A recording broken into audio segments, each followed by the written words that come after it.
of your mic as well, Papi? That would be bad.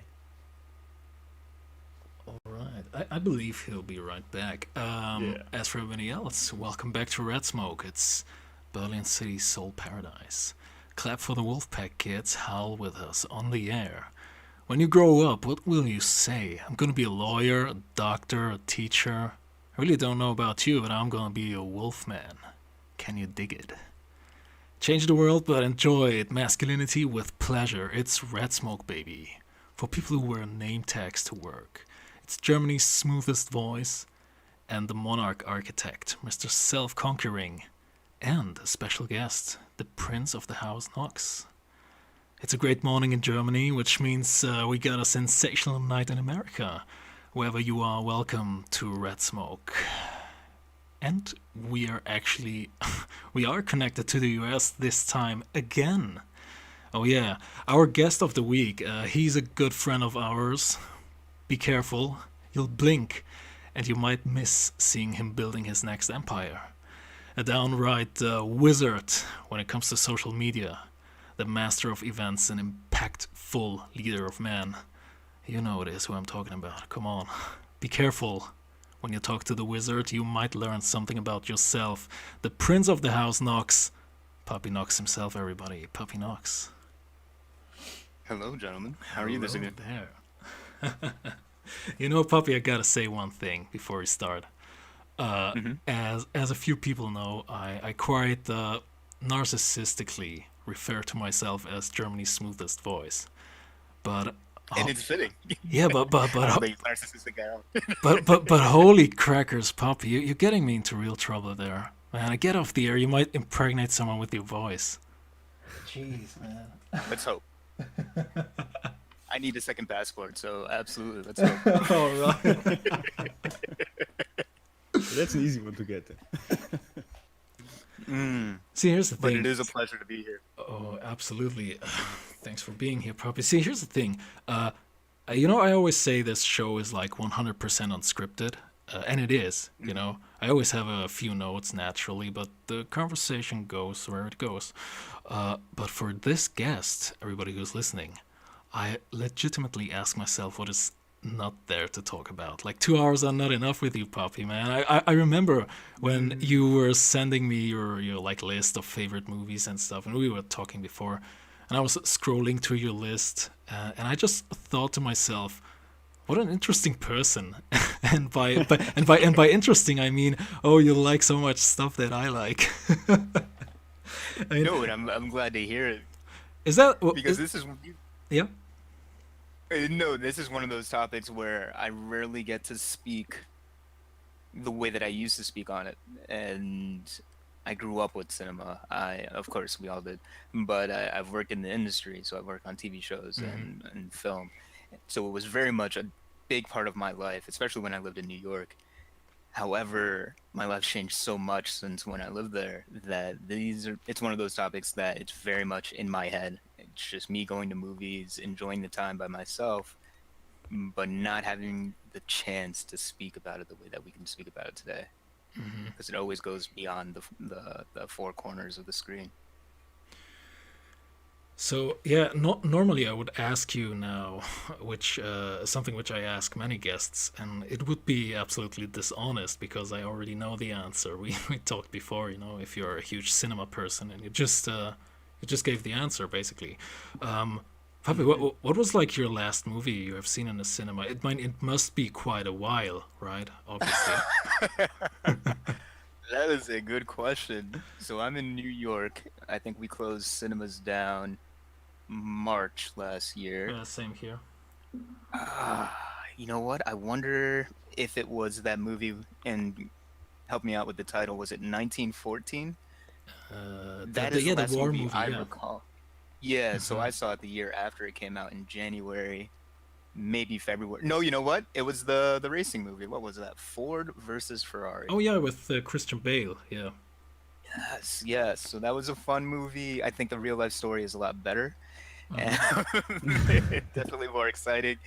But for condensing 5 years of real life into a couple hours, that was it's a fun movie for guys that like cars.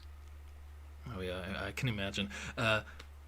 You know, just like with the last question, see, I'm a little bit afraid to go in circles with every guest that comes on because I end up asking the same questions, but I can't help it because the answer is always so interesting and it's always something new. But I gotta ask you, do you personally see a decline of Western entertainment? Do you see the cinema dying? I mean, apart from COVID. Oh man, this is an episode unto itself. Yes, but here's the caveat. It's that decline's been happening probably as early as the 70s. Oh wow. Okay. I I thought. don't even Yeah. Okay. subscribe to the idea that it was the 90s was a golden age I think the magic year is 2005 where people are like after that movies sucked. I'm like no, there was clearly some moves being made, an agenda being set as early as the late 70s. Because here you have a decade where so many great talents in various fields, from like Richard Pryor doing his stand up and that debuting to probably all of our favorite action movies and action heroes, both on screen and off screen. So these were men that were fantastic to hear their stories when they were just out and about in their regular day. And ever since then, it's like uh, we're stories being told and how they're being told and who's telling them is shifted a bit. And I think that's where the decline was. Storytelling was not as prolific and profound. Yeah, Alex, I believe we have. I mean, what you just described, Papi. Alex and I, we like feel the same thing about cinema, but I believe our, that date is a little bit, it's a little bit further, right, Alex? Yeah. Yeah. I Pretty much. We still have hope, dude. You guys definitely have more than I do, but I mean, I'm still happy. I'm still enjoying a few movies here and there, just not as much every year. And my thing is, I just always go back. I always go back to the 70s, the 80s, and 90s. I love my classic action movies where you have, I mean, Die Hard is probably a weekly conversation somehow. And then you have Mission Impossible. You have, what else do I really like? Michael Bay in the 90s. Absolutely. Yeah, yeah. I'm just always thrilled by the things that he's doing, even to this day.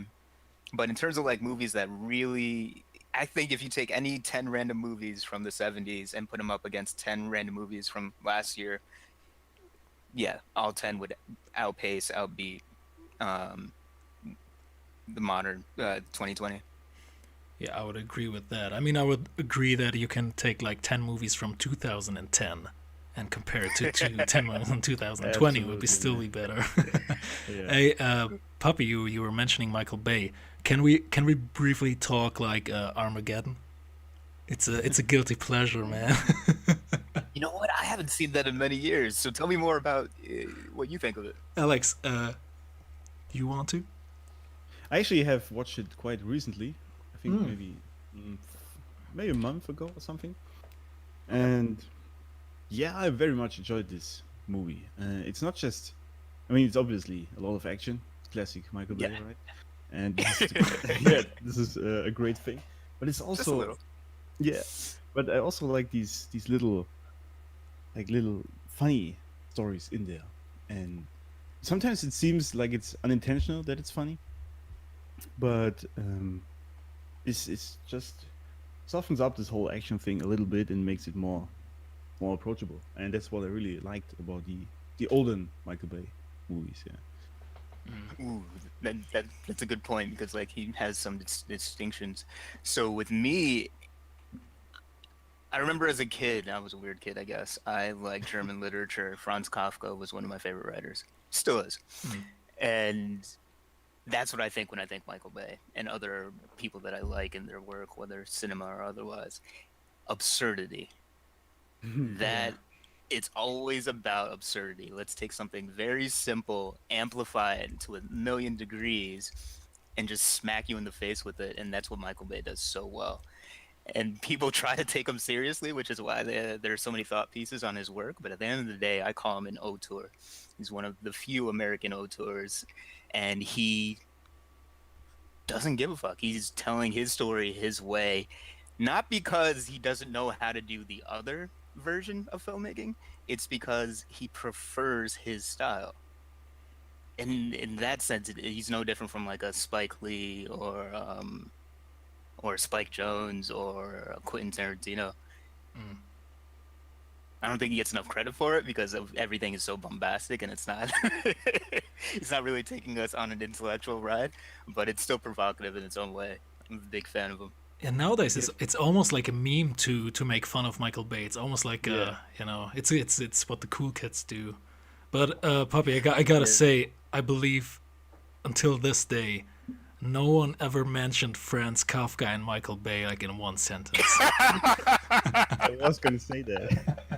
On a German podcast from an American man.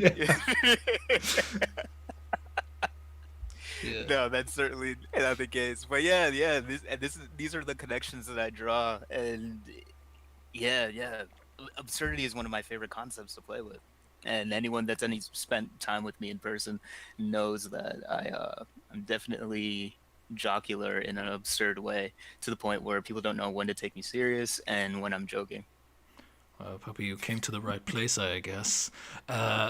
You talked about your childhood. Let's skip a little bit further. You said once that you have a background, indeed, as a producer in radio, TV, and film. What was that all about? I'm curious. That was about a lot. I mean, my first job was working for a 24-hour news station, so like the CNNs and stuff, but it was a local network in New York, and New York 1 or Capital News 9 where I was stationed. I was 16 and I had a teacher write an email to the local station and I'm like, hey, turn me into an intern, and that's what it was. So while my friends were flipping burgers after school, I would drive an hour to be at the station and I was just writing 24-hour news. Nice. And so ever since then, I mean, even before then, I knew what I wanted to do was media related. So I worked in radio. I used to have a jazz show, and that was a lot of fun. I think it had a generic title, Jazz Talk, and we would just choose different topics, and we would that related to the jazz history. So like, I don't know, whose birthday is it this week, and we would just play their music while talking about their influence. But I'm better known for, actually, I'm not better known for anything. I've always been behind the scenes. So I've worked on hundreds of projects, no joke, probably 150 or more.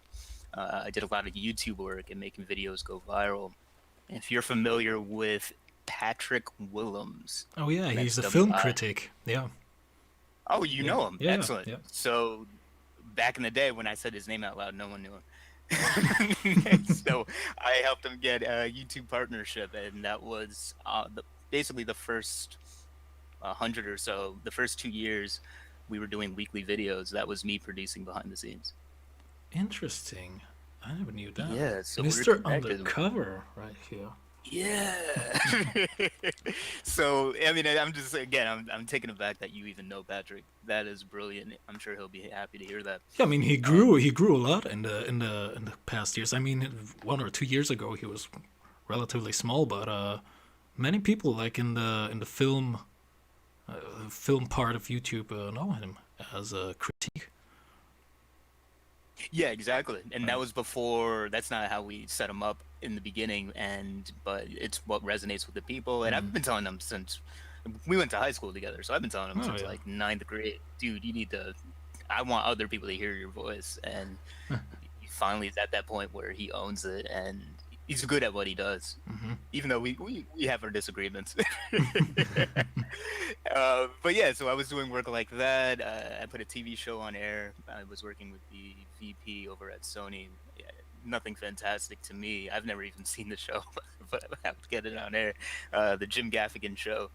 It was one of those things where I was just doing my job, and then 2 years later, I'm like, I brought it up. And they're like, I didn't even know it was on TV. So like someone told me it was on TV, and I'm like, oh yeah, I did work on that.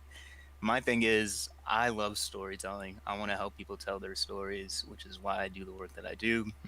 And in various ways, every area of my life, like I'm always helping people to tell their stories. Now I get to tell my own story in 2021, and being on this podcast is definitely part of that. Yeah, you guys remember like 10 minutes ago where I said I legitimately ask myself what is not there to talk about? Yeah, that's basically what I meant. Probably you're also. Uh, all right, well, you just talked about storytelling. What is it that you look for in a story nowadays? Or what kind of stories do you gravitate towards? Yes, that's a great question. I don't know what the answer is in any simple way Mm-hmm. because sometimes you watch a movie and you don't even know what's going on, but you enjoy it. What is the name of that director? I believe his name is Shane Carruth. Are you familiar? I heard the name I think Alex. I No, it think doesn't ring he, a bell now. I don't know if I'm pronouncing it right at the same time. He did the movie Primer and then what was it, like Color Prism something? I forget what the name of the movie is. But his first movie is about time travel. Okay. And you're like, oh, I've seen that before, but he has a different, unique take on it. I'll be mindful not to share too much. But I like that story, not because of the story itself, not because of the plot, but because of the imagination behind it and the provocative way that it's told. And then I'll watch something like, what was that? What was it? That Michael Bay movie with Dwayne Johnson. What is it? Was it Pain Pain and and Gain. Gain, or was Yeah. it Hard Gain? Okay, so Pain yeah, and Gain. and then I watched that because it's just a bunch of people just acting ridiculous that Yes, that was these quite real funny, life actually. men become cartoon characters and you get to laugh at them. Yeah. But if you were told in a very straightforward way, you'd probably be angry at it or confused and this, that, the other. But like the way he tells that story is what makes it unique. So I don't gravitate towards anything. I just listen and let the moment take me. And so whether it's the acting, whether it's the script, or the way that it's employed, the different elements of filmmaking, I'm here for the ride as long as you're trying and adding something new to the context, to the cinematic landscape. Alex, what about you? What do you look for in a story? What is there other certain stories you gravitate towards? I like stories which make me think a lot, like or rather in like scenarios or setups, settings, worlds where the whole thing is. I guess there's also a part of absurdity, just like Papi likes it, but also, for example, Interstellar obviously is a great one because it just makes you think about virtually your whole life and the universe and everything. So these kind of movies where I finish the movie and then I'm like busy thinking about it for the next day every now and then, or even week sometimes. And I'm not going into online forums talking about how bad the storyline was with the love, like in Interstellar, like most people did. Yeah. I'm just enjoying it, the thought process you can build off of it. So these are the kinds of movies I truly enjoy. Yeah, I think I can sense some kind of correlation. I might be wrong, but you know, Poppy, from what you just said, I believe you put style over substance, or is it quite the other way around? I don't know. Yes. And I'm trying to think of an example where both come together. I mean, I'm not talking you like completely neglect logic and all this stuff in a story, but I believe as for you, it is more important as you know, like subjectively talking how the story makes you feel, and if the story makes you feel a certain way, I believe you can ignore certain aspects of logic, right? Absolutely. I believe Because that, logic yeah. doesn't matter to me. I mean, don't get me wrong. Like, we're all living in this world. There are logical parameters that we respect. But at the end of the day, especially, I wonder if you guys have talked about this before on Red Smoke with masculinity and such. It's just so much more fun to approach life in that stylistic way. Yeah. To, yeah, it's just, why not? Life is so fantastic. Why would I want to only limit myself to be thinking in very basic ways and to enjoying things that are just very linear all the time? Like, I love that chaos. Yeah. I think every man probably does. I mean, that's why so many of us love cars, right? Because it's that beauty between driving a fast car, it's a controlled moment, but when you push it over that edge, when you're like past 80 and past 90, past 100, then it really becomes this chaotic event, and you have to be, you have to be in control, or else it's like you're in control without being in control. So yeah, style over substance. No one's ever said that to me, but I like that. It's funny that you mentioned cars there because I actually agree with what you just said, but I thought this sentence would end differently. When you were talking about chaos, I thought you were going to say, that's why we love women. but, I guess, but I guess cars I mean, is the same, again, right? it's. I mean, cars, women, horseback riding, like it's the wild beast that we have to tame, including our own minds. But yeah, absolutely. Yeah, but this is yeah, but I totally agree with the cars there. I've always said the thing I really enjoy about like really fast cars is that they are uncontrollable and I'm trying to control them. And this is this feeling of controlling the uncontrollable, which is again pretty much the same with the women you have, right? And Absolutely. so I think this is built into masculinity pretty much. No, certainly. And here's the other part. Gender aside, people will forget the things that you say. They'll forget the things that you do, but they'll always remember how you made them feel. Yeah. And that's what style is. It's stepping into a room, having all eyes on you, or maybe you're non-suspect and you just walking around, you blend in. But when people connect with you, they feel that energy. And when I connect with people, I feel their energy, and I take that in and I give it back. The idea is always to give back tenfold for me, because I'm going through life as a collaboration, which is probably why the three of us have connected, because we all respect the collaborations that go into building a movie. So for me, I'm living my life like it's a heist, if that were my style. So it's like, all right, what bank heist are we gonna do, and who's gonna play this role? I'm Danny Ocean, and you're like 11 of my my friends in crime. But yeah, that's what it is. I never thought about it, so now I'm just reeling it in. But at the end of the day, it's definitely got to be style, because I want to make an impact. Oh man, I just remembered how great Ocean's 11 was when you were saying that. Hey, you guys want to do a cosplay one day? I'm in. Yeah, I let's wonder call it who I cosplay. want to be. But I mean, that is one of those. I don't know if it's how popular it is, but for me, one is it Soderbergh, Steven Soderbergh, that did. Oh yeah. Ish. I believe. Yeah, so I mean, he did that movie. Another movie he did more recently, again in that same vein, is Logan Lucky, which I really love. But it's like, yeah, it's just so much fun. You have these weird characters. There's probably one character you can identify with, Yeah. and it's this ensemble act. It comes together nicely, and it's a great metaphor for filmmaking in general. I love heist movies, and Danny Ocean, what do you call it? Ocean's 11 is probably one of the best examples. Absolutely. Yeah. Yeah, so I what do would you go- think of? Yeah, Alex, Sorry. you talk. Sorry. Yeah, what do you think of Ocean's 8 then? So I'm drinking, and I almost did a spit take. Oh wow, oh wow. What I think that movie came out about 3 years ago, and I did think see it so, in yeah. theaters, and I did pay real Oh, really? money. Oh, okay. It's awful. Let's just I get was that out I of was the way. hoping so much you wouldn't say like, oh, I actually liked it. Yeah. No, I was a bit- but I realized the man that I was when I invested in seeing that movie is like the exact opposite of who I am today.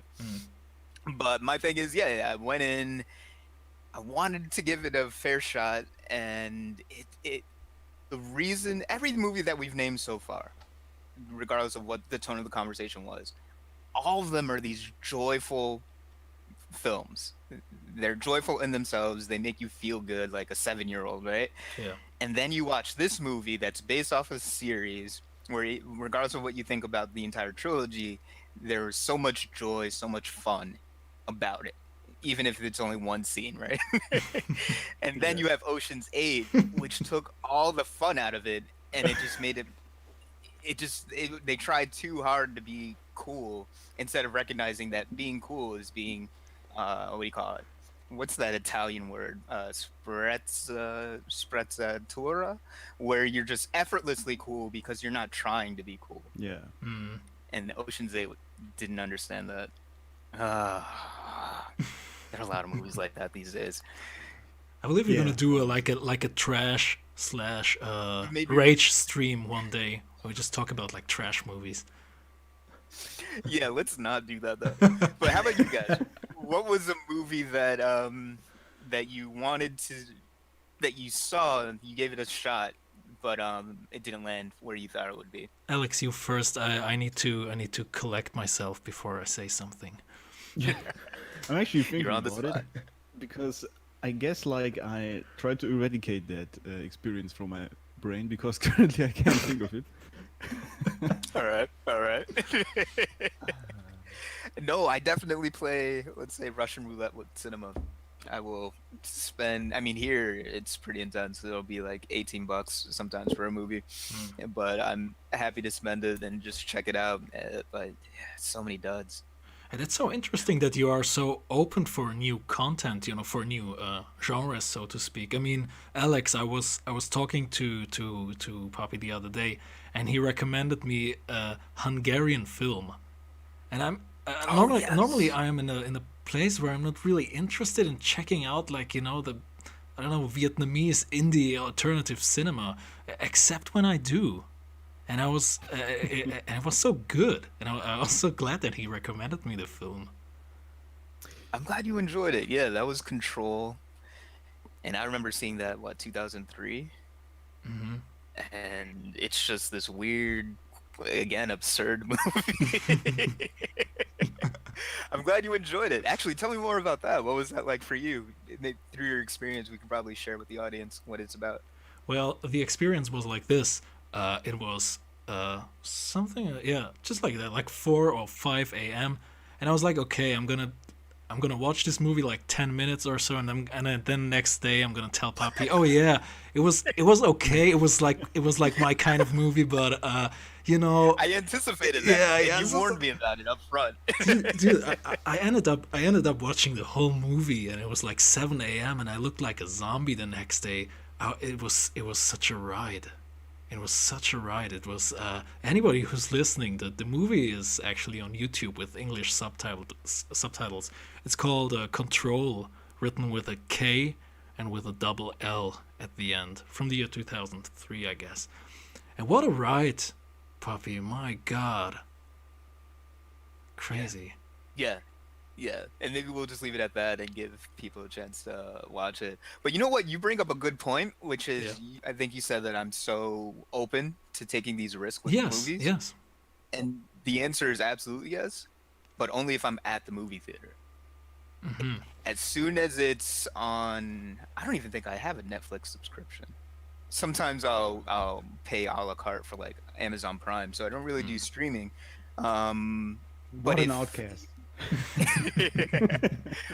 But speaking of, we were talking about girls earlier. So like, because I have my girl, she has those subscriptions. So it's like, all right, if we're gonna spend time to each other, we'll probably end up watching a movie.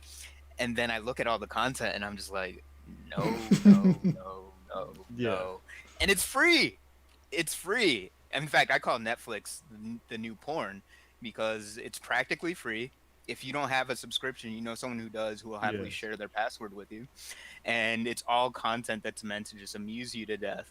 So how is it any different from porn? And I'm looking at these shows, and I won't take a risk on most of them. I won't take a risk on probably 95% of them. But tell me to pay money, go to the movie theater, sit down, and watch a movie that I know nothing about, and I'll say, oh yeah, let's do that. Well, to answer Yeah, your it's- question, the porn actually has better storylines nowadays than Netflix. Oh yeah. But yeah. Alex, I didn't want to I didn't want to interrupt you. No, it's all fine. Yeah, I was just adding to that because sometimes on the weekends when I end up searching a movie for us to watch, for my wife and me, and I go onto Netflix and Amazon Prime, I'm on there for like 15 minutes just scrolling through it and not being really like interested in any of it. And I always think like, they have, I don't know, 5,000 shows or something on this whole thing, and none of them are even closely interesting in any form, or even the Yeah. movies. And I'm like, how is this even possible? Yeah. Man. And the interface isn't fun either, right? So Yeah. they have 5,000 options, but you see the same 10 on every single page that you go on. Yes. Oh yeah. So you really have to dig, or use I use a site to find out what's good on the first site, and I'm like, I was one of the first people on Netflix. I was on Netflix back in the day when they sent it to you in the mail, which they still do. And on top of that, you could actually buy DVDs direct from them. I remember I must have been like 18. What movie did I buy? What was that gun movie with Clive Owen? Do you remember? Ooh. Now you're like testing us. 2000. Yeah. Anyway, it was some weird gun title, like I don't know, Blazing Gun or something like that. But anyway, so I remember buying that movie to own it because I loved it so much at the time. I wonder what it's like now. But all this to say, yeah, Netflix has definitely changed. They went from, hey, we're going to be this cool place where you can watch independent movies, and then they realized, oh, people don't want to be intellectual; they want to be entertained. So let's just give them this bottom feeder entertainment. It's a prime example of quantity over quality, right? Yeah. Yeah. Oh yeah, yeah. I mean, and you've kind of talked about this, I think, in one of the first 3 episodes. But at the end of the day, the way I see it is, in the future, there will be one movie, and every movie will be a sequel to it. Mm-hmm. What are you talking about? Like one day? It's still we are already in that. Oh man. Yeah, I was a little bit afraid. The episode is called "Tales from Gangster Movies," and we were talking about Ocean's 8, and I'm afraid some people might get this wrong. Oh, sir. we betrayed them, but I hope you guys are enjoying yourselves. Those who are hearing and those who haven't clicked out of out of listening to us. No, I mean, But gangster movies. Where does one begin with that topic? Maybe Yeah. we've been skirting around it for a reason. Oh man, one more thing before we maybe get into the topic of the week. That's what Red Smoke is all about. When we talked about favorite actors before the Yeah. podcast, the first man on the list, on your list, was Denzel Washington. And you know what? It's funny. Oh, it was? I was probably in. I was maybe 12 or 13 or something, and we did some kind of assignment at school about idols, and stuff. And I remember mentioning Denzel Washington as my favorite actor. That's so crazy. Whoa. I loved him back in the Yeah. days, and I'm instinctively thinking about Man on Fire. I don't know if you're familiar with this movie. Oh, absolutely. I am. Yeah, I'm thinking about the ending. I'm instant goosebumps, man. Holy shit, that movie. Ooh, especially the way, because that's Ridley Scott, right? So especially the way that it's shot and edited, and yeah. I don't think it's Ridley Scott, but yeah, that's definitely a movie. Antoine. Wow, Yeah, something. Yeah. pronouncing that correct. And Yeah. and that's definitely something I would say that's something Papi Knox would like a really stylish movie. Yes. You get it. You get me. We can get married. Excellent. Yes. All right. We get this on record now. This and all the sexism before. all right, I'm gonna leave you two alone. There you go. Now you can wipe the slate clean. We're LGBT friendly. We love women. All this. We've gotten it clear with that one statement. So we talked about Ocean's 8, so we definitely are pro Oh, yeah. feminism and all of Yeah. that, Exactly. All right, Papi, he, him. What do you think? What happened to Denzel Washington? I remember the last movie, Wait, the last something's good. What? Wait, is something wrong? Is he Yeah, okay? yeah. I mean, like acting wise. I mean, the last movie I remember, the last good movie. I don't know if you're familiar. It's called Fences. Whoa, it actually, yes, I am. It actually correlates with, I would say, what I look in a story. Like manhood and father-son dynamic, etc. Absolutely. But what the hell happened to Denzel Washington? He ended up doing so much trash.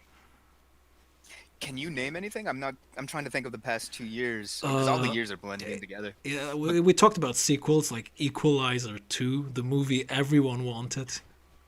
Oh yeah, and It's that's a stuff funny like movie. that, That's Yeah. I So I loved Equalizer. Equalizer 2 is revenge porn. I don't like Yeah. revenge movies, The only revenge story that I care about is the Count of Monte Cristo by Oh Alexander yeah. Dumas. Oh yeah. Fantastic book if you haven't read it. Other than that, the topic, both in real life and in cinema, just doesn't do anything for me. Yeah. And that's what that movie was. It's just, let's create scenarios where this man can punish bad men for hurting women. Yeah. And yeah, so it was just, I understand where they're coming from, but at the end of the day, it doesn't add to what was already built in the previous movie and what the true honor and strength of the character is about.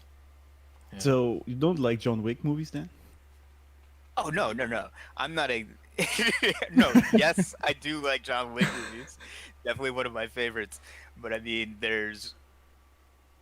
let's call it righteous revenge. Revenge for the sake of I don't even call that revenge. I just call it vengeance. You pissed me off. Oh, I'm yeah, going to you're take right. you out. I'm going to make sure you never forget it. And I mean, we're talking about a puppy here, right? Not some girl. Yeah, exactly. Yeah. Oh no, exactly. Yeah, I mean, a puppy will always be at any age will be more loyal, more reliable. But yes. Yeah, someone once told me you just have to put a woman and a puppy into the trunk of your car, come back an hour later, and see who's more happy to see you. Then you know who really Oh loves my you. gosh. Guys, for legal reasons, Red Smoke doesn't endorse this message. Don't do this. Don't do this. You will ruin your puppy. That is hilarious. That is hilarious. But you know what? Let's go with this a little bit because what was it? Fences is one of those movies where I watched it. I haven't seen it in a while, but the first time I watched it, I actually was in the theater, and then I loved it so much I saw it again. It was it. I didn't grow up with my father, but I'm watching that movie and I'm like, oh, this man, Denzel's character is my dad. And it's also nice to be like, oh, Denzel is my dad. So it's one of those moments where not even a moment. I never saw the stage play. I never read the script, but it captures so much of what I think, regardless of race, it captures so much of what men and their deal with their dads, whether he was there or not. You're reconciling that kind of energy, and it captures that so well. And then it definitely, on a cultural level, on a black level, a black American level, I should say, it really taps into what it is to have those relationship dynamics within the family. And I loved it. My thing is, anytime you put a dad and a son in a movie, I'm there for it. And that's actually a good segue, because one of my favorite movies, and I try to watch it as often as possible, A Bronx Tale. Oh yeah. Alex, you're familiar with that one? Sorry, with what? With it's okay. Welcome to Red Smoke. Yeah. Sorry, what? There's this. all right, let's go on that. There's this movie called A Bronx Tale with Robert De Niro and yeah. Are you familiar yes. with it? Now I got you. No, I didn't understand it all. Okay. Correctly on the first. Yeah. No, actually, I'm not. Okay. Sadly, I haven't seen that. I know the name, and yeah, yes, I know a few scenes, but not the whole movie. Sadly. Yeah, so it's just this fun movie. Robert De Niro directs and stars in it, and it's just it's a coming of age story, if you will, of a young boy living in an Italian family on an Italian block. Was it during the late 50s, maybe early 60s? Yes, something about that. And so you see him as a child, probably 9 or 10, and then you see him again like 7 years later as a teenager. And it's about just men raising men. So you have this father-son dynamic where they both love each other and they do right by each other, but kids will get themselves into trouble, and the trouble that this kid gets himself into is to hanging out with gangsters that live down the street and they run the neighborhood. And then so now you have this almost father-like figure on the other side of the fence that he's raising your son well, but because of how his life goes through and how his life is associated with crime and violence, you don't, for obvious reasons, you don't want your child around that. But like, it's this beautiful story about how you grow up and who's raising you and how you define yourself as a man ultimately. That Absolutely. sounds fantastic. I definitely missed. I mean, I missed a lot of great movies, obviously, because well, you can't watch all of them. But this sounds really good. Alex, you're missing out. Absolutely. Yeah. I mean, I'm not like okay, you gotta watch this, but you gotta watch A Bronx This. Tale. Absolutely, absolutely. Puppy. When I believe it was in episode 3, and we had Joe Lampton on the show, and I don't know in which context, but I was asking him. I think it's fitting now. What does it mean to be a man? And I will ask you this question, if you may. Was there ever a time in your life when maybe your dad or you yourself said, "Okay, I'm not a boy anymore. I am a man now." Was there like a moment? Hmm. As I hear the question, I mean, I always think of myself as a man, especially in the past couple of years. A man being someone who takes full responsibility for every aspect of his life, whether Yes. Agree. a thing happens to him because it's his fault or not. He says, "All right, it is what it is. Let me make the most of it." I will say this, and I'll switch the word to patriarch. Mm-hmm. So, January this year, I lost my uncle. He passed. Mhm.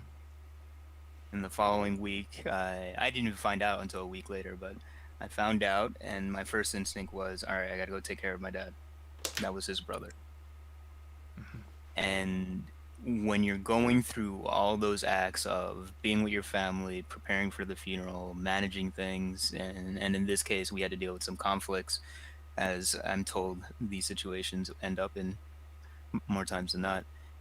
So as I'm going through this, I recognize that me and my dad are the last. We're the last of our name. We're the last of our blood. So if I have no children, it's all gone. The House of Knox falls. So in that moment, I recognize the profound torch that was passed down. And even though I'm not the complete patriarch, I'm one step closer, and I'm more so. And I was already on this path, like building myself up so I can be the patriarch of my family. So I can't recall any specific moment that said, "Lennox, you are now a man." Okay. But I can say the part where patriarch was blinding me in my eyes, and I'm like, all right, I'm standing up to the call. Yeah, I always like when I talk to other people about this. It's kind of a serious topic, and there's often a very traumatic experience involved with this. For example, someone from a family dies, just like you mentioned. Yeah, same with Joe Lampton, and yeah, just like again, this is a question I have asked someone before on this podcast, but it's always interesting to see what people say. Can't help No, it. absolutely. So I kind of know Joe. What did Joe say? He was referring to his father. I believe he had some kind of brain. I don't know if it was cancer, but Joe was faced with the thought of being now the oldest man in the house, and he was like, I believe he said, "Okay, mom, don't worry about anything. I'm gonna care about you now. You don't have that there was like a moment when he said, "Okay, I'm now a man, or I gotta be a man." Absolutely, absolutely. And a very similar story. Joe is one of those. Joe Lampton is. We're talking about gangster movies at the same time. Oh That's yeah. funny. He is. He might be one of those men, which is probably why I gravitate towards him so much. Is that he and I and others that we'll probably talk about throughout this conversation is we're so misunderstood. Yes. But in those quiet moments, like that episode you had with him, you really got to see, just from hearing what you just told me, you got to hear like what he really is about. And because of all the work that we do, the marketing and the Instagram accounts and then other things that people don't know about, we come off as incredibly bombastic. Yes. And you're like, Yeah. oh, this kid's an asshole, he's arrogant, he's this, that, the other. All of it is true, but it comes from a place of joy and love and respect for ourselves and our families. And that's what the gangster movie is. It's just men who love their families so much they will do whatever it takes to protect it, which is why you have John Wick movies, because when someone takes that you love away from you, Hmm.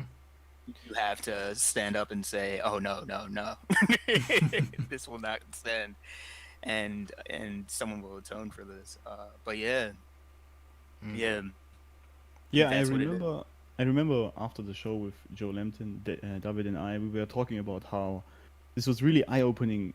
Not, be, I mean, we already knew how he is to some degree, and that the image of him is not like completely who he is. But this was really very deep. The conversations we had with him, then, and it was very eye-opening. He's a great guy. Mhm. Absolutely. So that was great. Yeah. Also, funny you should mention this about the gangster movies and what they do to protect the family, because if you think about it, John Wick really is like he kills a lot of people, right? Yeah, but yeah, just but yeah, I mean, but nobody cares really because he does it because he was because his puppy was killed. So there is some sort of justification for many things in some cases. yeah, yeah. I wouldn't consider John Wick a gangster movie though. No, No, no. no. I What would I like. was saying is, I was using that example Yes, to yes, understand why there's righteous killing, if you will, Exactly. Yeah. because it's something that definitely isn't respected anymore. But absolutely, if you come for me, or especially if you come for anyone in my family, there will be hell to pay. yes. Uh, Javi, what's the first thing that comes to your mind when I say gangster movie or gangster genre, which I would quite frankly consider a dying genre. But after all, I believe cinema is dying. What's the first thing that comes to your mind, or maybe a certain movie or piece of literature? Immigration. Mm-hmm. Which is funny that because you would think you just said it's a dying genre, and it's a shame because yeah, it is. Gangster movies are immigration movies. I think, or maybe Yes. not all of them, but I will say specifically with the Godfather Yeah. trilogy. Also, Scarface, prime example. Yes. Oh yeah, there you Yeah. go, Yeah. exactly. And I don't necessarily mean literally immigration, but in the Western world, there is less of an appreciation for the family as a whole unit. Oh yeah. And we have this rhetoric, we have these images of what we call, what's the term, non-traditional families. So it's like, oh, a single parent, um this, that, the other. So we won't get into all the details. All this to say, I watched The Godfather at an embarrassing old age. So I think it was only 3 years ago or so Mm-hmm. when I first watched it, and it took me a long time to watch. I would watch it and I would be like, I don't understand what's going on, and 40 minutes later I'd walk away.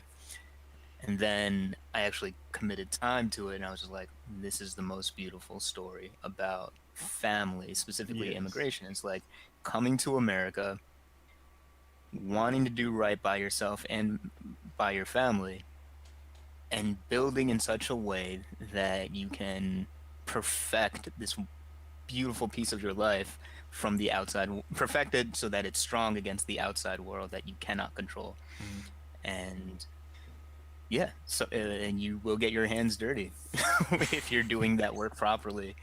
That's just the nature of things, but it's not violence for violence sake. Poppy, why do you think so many people are drawn to the gangster genre? I mean, you mentioned the Godfather 1 and the Godfather Part 2. They are both considered, I believe, the best movies of all time by so many people. I think they are on number one and number two on IMDb. Why do you think that is? Again, I think it's that same story. And then when you look across genres, for some reason, Rocky Balboa, Sylvester Stallone's movies with yeah, the Rocky storyline. Yeah.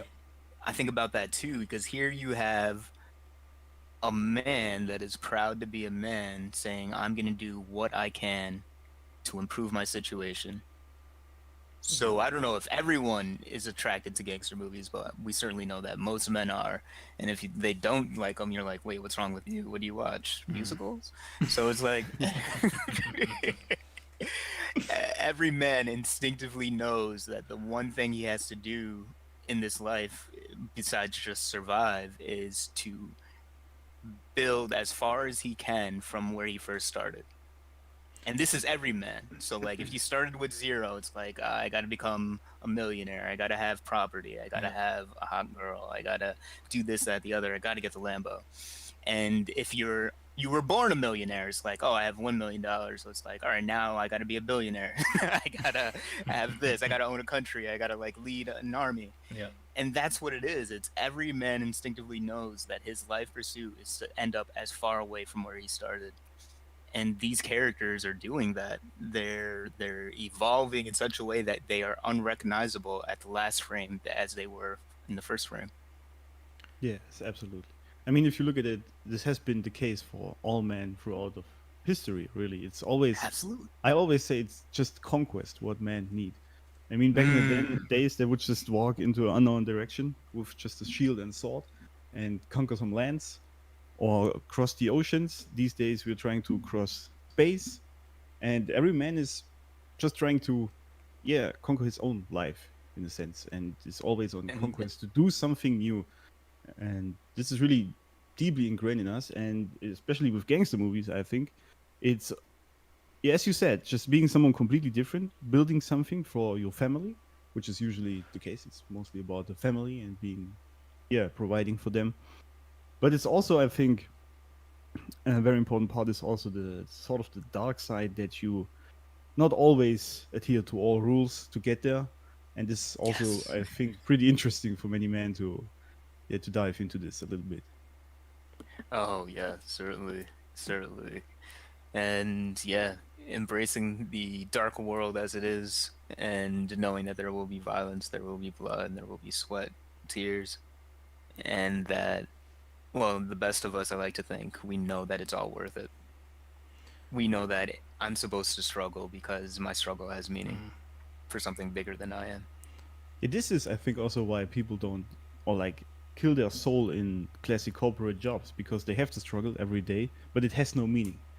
For at least for many people, if you look at the jobs they have to work, they're virtually irrelevant to humanity, and or even themselves. So you really think, You're going light on them, but yeah, you're right. That's it.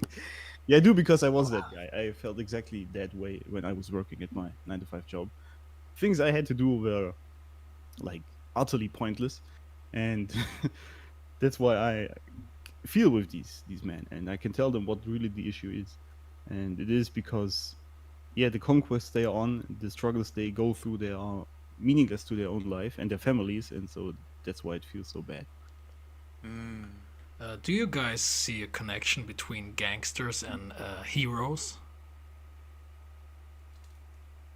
I mean, That's a big question. I mean, I What's would, the difference to you? I would call it, dramatically speaking, from a storytelling standpoint, a twisted version of the American dream. Achieve wealth and stuff, but through crime. Oh no, absolutely. And then when I say immigration is what comes to mind, that's what it's, that pursuit of the American dream. But these days, I just call it just pursuit of life. Like it's life, liberty, happiness. Yeah. Maybe it's the same thing. So when I feel the words hero and gangster are just different words. I don't necessarily combine them, but sometimes you can have a heroic gangster and or a gangster hero. Yeah, I think what makes people go back to gangster movies is this contrast. You're a gangster, but you're also a hero.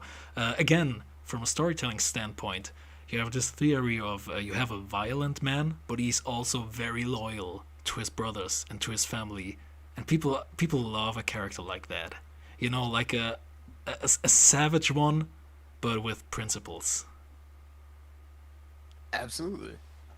And it's a shame because that's not appreciated outside of cinema. Yes, that's and actually, yeah, there's a more realistic thought to that. I mean, speaking of the American dream, I mean, the original American dream is, okay, I got to do a normal job like a doctor or lawyer or some kind of honest job, but just like Tate said in one of his very early tweets, when you see a guy at the pit stop with a Lambo, what do you think? Like mafia? Or do you think like, okay, some lawyer, some doctor? That's yeah. What's the realistic aspect? Oh no, yeah, Yeah. you go to crime or something that I don't know that I wish I could know because it's shady and I didn't learn it in school. Yeah. But you know what? That's interesting because or not that point, but the point before it about like why we don't see it in the real world, because everybody wants to be, um, what do you call it? This nice guy, for lack of a better term. But a truly nice guy isn't a pushover. A nice guy is a man who has taken care of all of his business, so he gets to be nice. He's Yes. not feigning niceness so you can like him. He chooses to be nice because he knows his power and he restrains himself. I don't know if you've ever read the Bible, but there are gospel verses where, I think Jesus says the meek shall inherit the earth, and everyone interprets this as, oh, I have to be very meek, I have to be timid and weak, and it's like, no, it's the exact opposite. You got to be strong and choose to not use your power maliciously. And so, for whatever reason, that message has been lost. So instead of trying to be strong, we're trying to be weak, but we call it nice. We call it safe, and that's by no accident. But it's something that I realize I've been having a lot of conversations lately because I work with men, and I'm helping them transition from these weak mindsets to a strong mindset. And it's like that's the thing that keeps on recurring. I'm not going to be a nice guy if I know how to fight, and it's like you're not learning how to fight so you can start fights. Yes, this is the big part. You're learning how to fight so you never have to be in one because you can anticipate it coming. Or if you end up in one, you know exactly what to do so you go home alive to your family. And yeah, these it's somewhere along the line that became a foreign concept. Yeah, people just forgot that really back in the days when like men were still in big fights, really, like in wars, etc. They weren't trained, as you said, to fight to randomly kill people. It was really just to defend themselves and others. You know, it's not just Exactly. some expression of your inherent violence or something. It's really just so you can defend yourself against like nature or other people, whatever happens in your life. And Yeah. this is still the case. I mean, if you learn how to fight these days, it's not that you go out and punch people randomly. That's nobody does that. It's usually the guys that never have been punched are the ones who start fights. That's really how it goes. Oh no, absolutely. I mean, we see it, and that's why social media is the way that it is because a lot of Oh, people barking because one, in real life, they wouldn't say these things, yeah. and then two, all right, I don't actually have to show up to a fight if I just call insult you on Twitter or Facebook or whatever, and you just see it's like two dogs barking, and it's like no one's ever gonna do anything. You're just doing it for show. But I don't know who's watching because it's not me. Yeah. I keep thinking about Michael Corleone since you mentioned the Godfather, the two Oh Godfather yes. movies, and I don't know. It's like I keep thinking about him, and I'm asking Hmm. myself, and please, anyone who talks first, from both of you, I don't care, but you know, do you when I think about Michael Corleone, he sacrificed like basically everything. Like really, I mean, he even ended up killing his own brother. Do you guys think nowadays men are afraid of sacrificing something? Because it is my belief that you cannot, achieve something without sacrificing something. So do you have the feeling that men nowadays are afraid to take a risk, to sacrifice something? Hmm. Well, the answer is an obvious yes. I would say men And are afraid, period, these days. good, good, let's keep good it real. point. Absolutely. Yeah, Yeah. that's a So we don't big even have to get issue. to that point. Yeah, I think yes, it's not just sacrifices, it's just generally being afraid of virtually everything, even like facing their own demons and overcoming them, which should be the start for any man, really, especially when he gets older. And this is Yeah, I think you're right. There aren't men anymore like Michael Corleone, which would do everything to achieve what they set out to do and protect their family as as well as possible and their own empire and their legacy pretty much.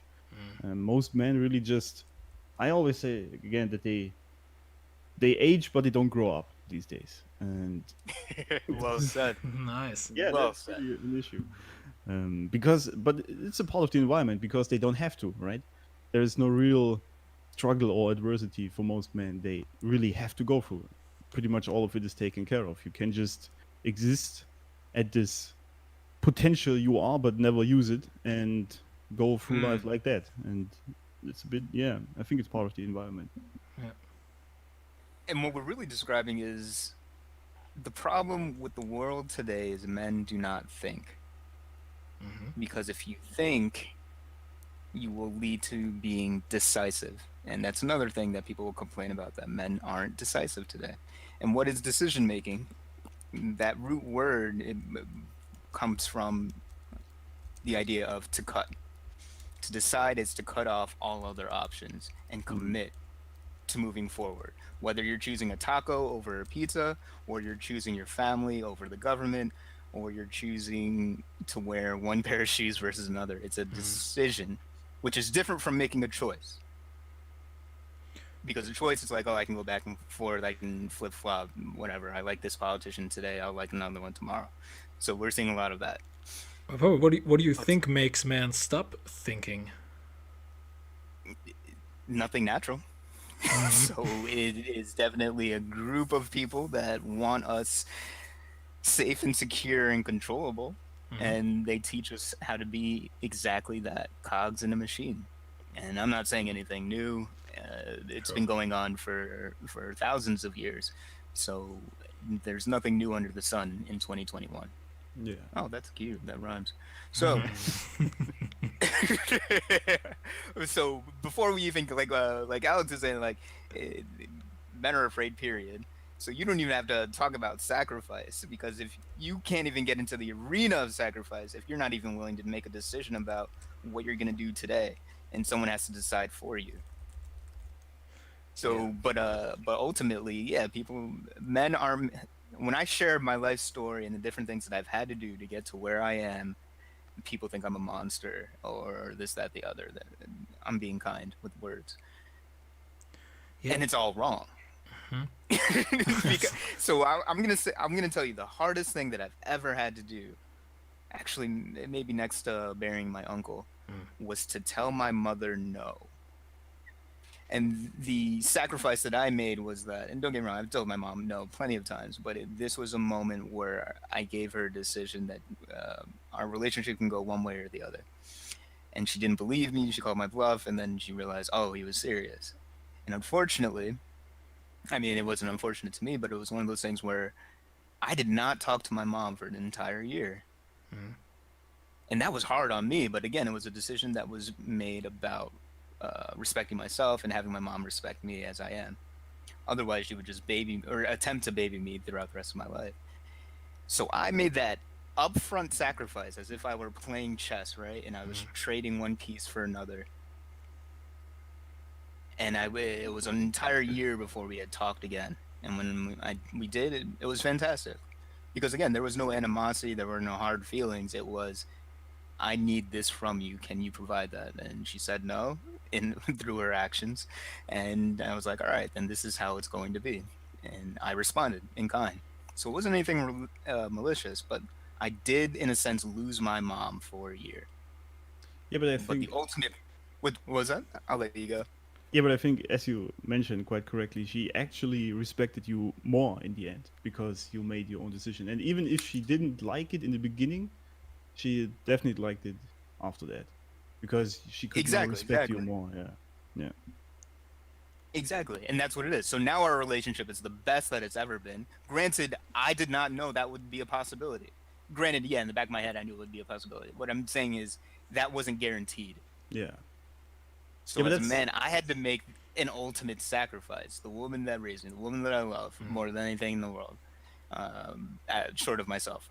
And so it's like, uh, I had to say I had to make a decisive move and risk everything. And in this case, I won it all in the end. So that's powerful. Now I get to be with my mom. I get to talk with her. It was her birthday last week. Everything is fantastic. But if you aren't willing to do that upfront work, which is to say, I will not tolerate X, Y, or Z, or I only want X, Y, or Z, because it's not always a negative thing, that, yeah, if you're not willing to do that upfront work, you're not going to be able to reap the rewards. What is it? Fortune favors the bold. Yes, exactly. Absolutely Yeah, I mean, inspiring. Yeah. oh yes, very. And Oh, me telling my mom I'm not going to talk to her anymore is inspiring. Yeah, are you taking notes, kids? So I hope everyone understands the function and they don't get caught up in the content. But yeah, absolutely. Absolutely. no, but it's another important thing you said there is taking risks is also a big part of a man's life, really. And usually, not always, but usually, the higher the risk, the higher the reward. Also, Mm. obviously, the higher the potential loss. But this is the part of taking a risk. And yeah, again, I come back to it. Men are afraid, and they are afraid to even take risks. It doesn't have to be like a big thing, like potentially losing the relationship to your mother. Could be something else. But there are risks you have to take in your life, like many of them, and you should take. And this is where I think also men are taught not to do this, play the safe game, right? And not trying to offend anyone, not trying to rock the boat too much, and this keeps them in that, yeah, in the trail which really doesn't do anything. At least Yeah. nothing great. Absolutely. You know No. that actually pisses me off. I gotta say this. You know Yes, that it. that men like this, especially in entertainment, are they're always like those negative characters. I was I was just thinking about the Wolf of Wall Street. Don't ask me why. Uh, but every time you Wait, have why not? yeah, well, it's not. I don't know. Don't I've even watched get that into movie my 3 times this year. don't I watch it pretty often. Go for it. yeah, but don't even get into my weird subconsciousness. You don't want to know. But see, every time you have some like mafia, gangster, heist, whatever movie, it is always the same. Like the Martin Scorsese blueprint, basically. They always end on a low note. In the end, the gangster is always punished in some way for his previous deeds. And I might be wrong, but it always feels like Hollywood is pointing a finger at me, saying, "See, that happens when you take a risk, huh?" It's Yeah. like people have the best time of their life, but in the end they lose it all, and it pisses me off that And that's that's the only ending that they'll allow. yeah. Why is that? I mean, I get it. The rise and fall narrative is stimulating from a storytelling standpoint, but yeah, as soon as people build their empire, it starts to fall apart. What kind of message is that?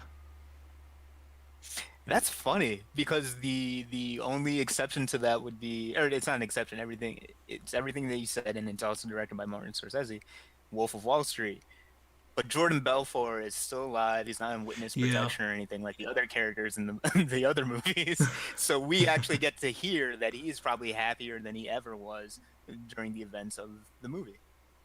So it's like we know the example holds true that yeah, you might be defeated for a day or in his case 36 months, but you're still you're still fantastic and you can still live the life that you want and be happy on your terms. But they'll never show that story. You got to dig for it. You have to know Jordan Belfort past that movie, past that ending. oh yeah. I mean, Oh I, man. I don't wanna blame Scorsese because I don't think he's the devil here. I mean, it's a matter of perspective. You can see Goodfellas. You're familiar with that movie, right? Yeah. As a story that condemns the criminal lifestyle, or you can see them celebrating that very lifestyle. It's all just like perspective.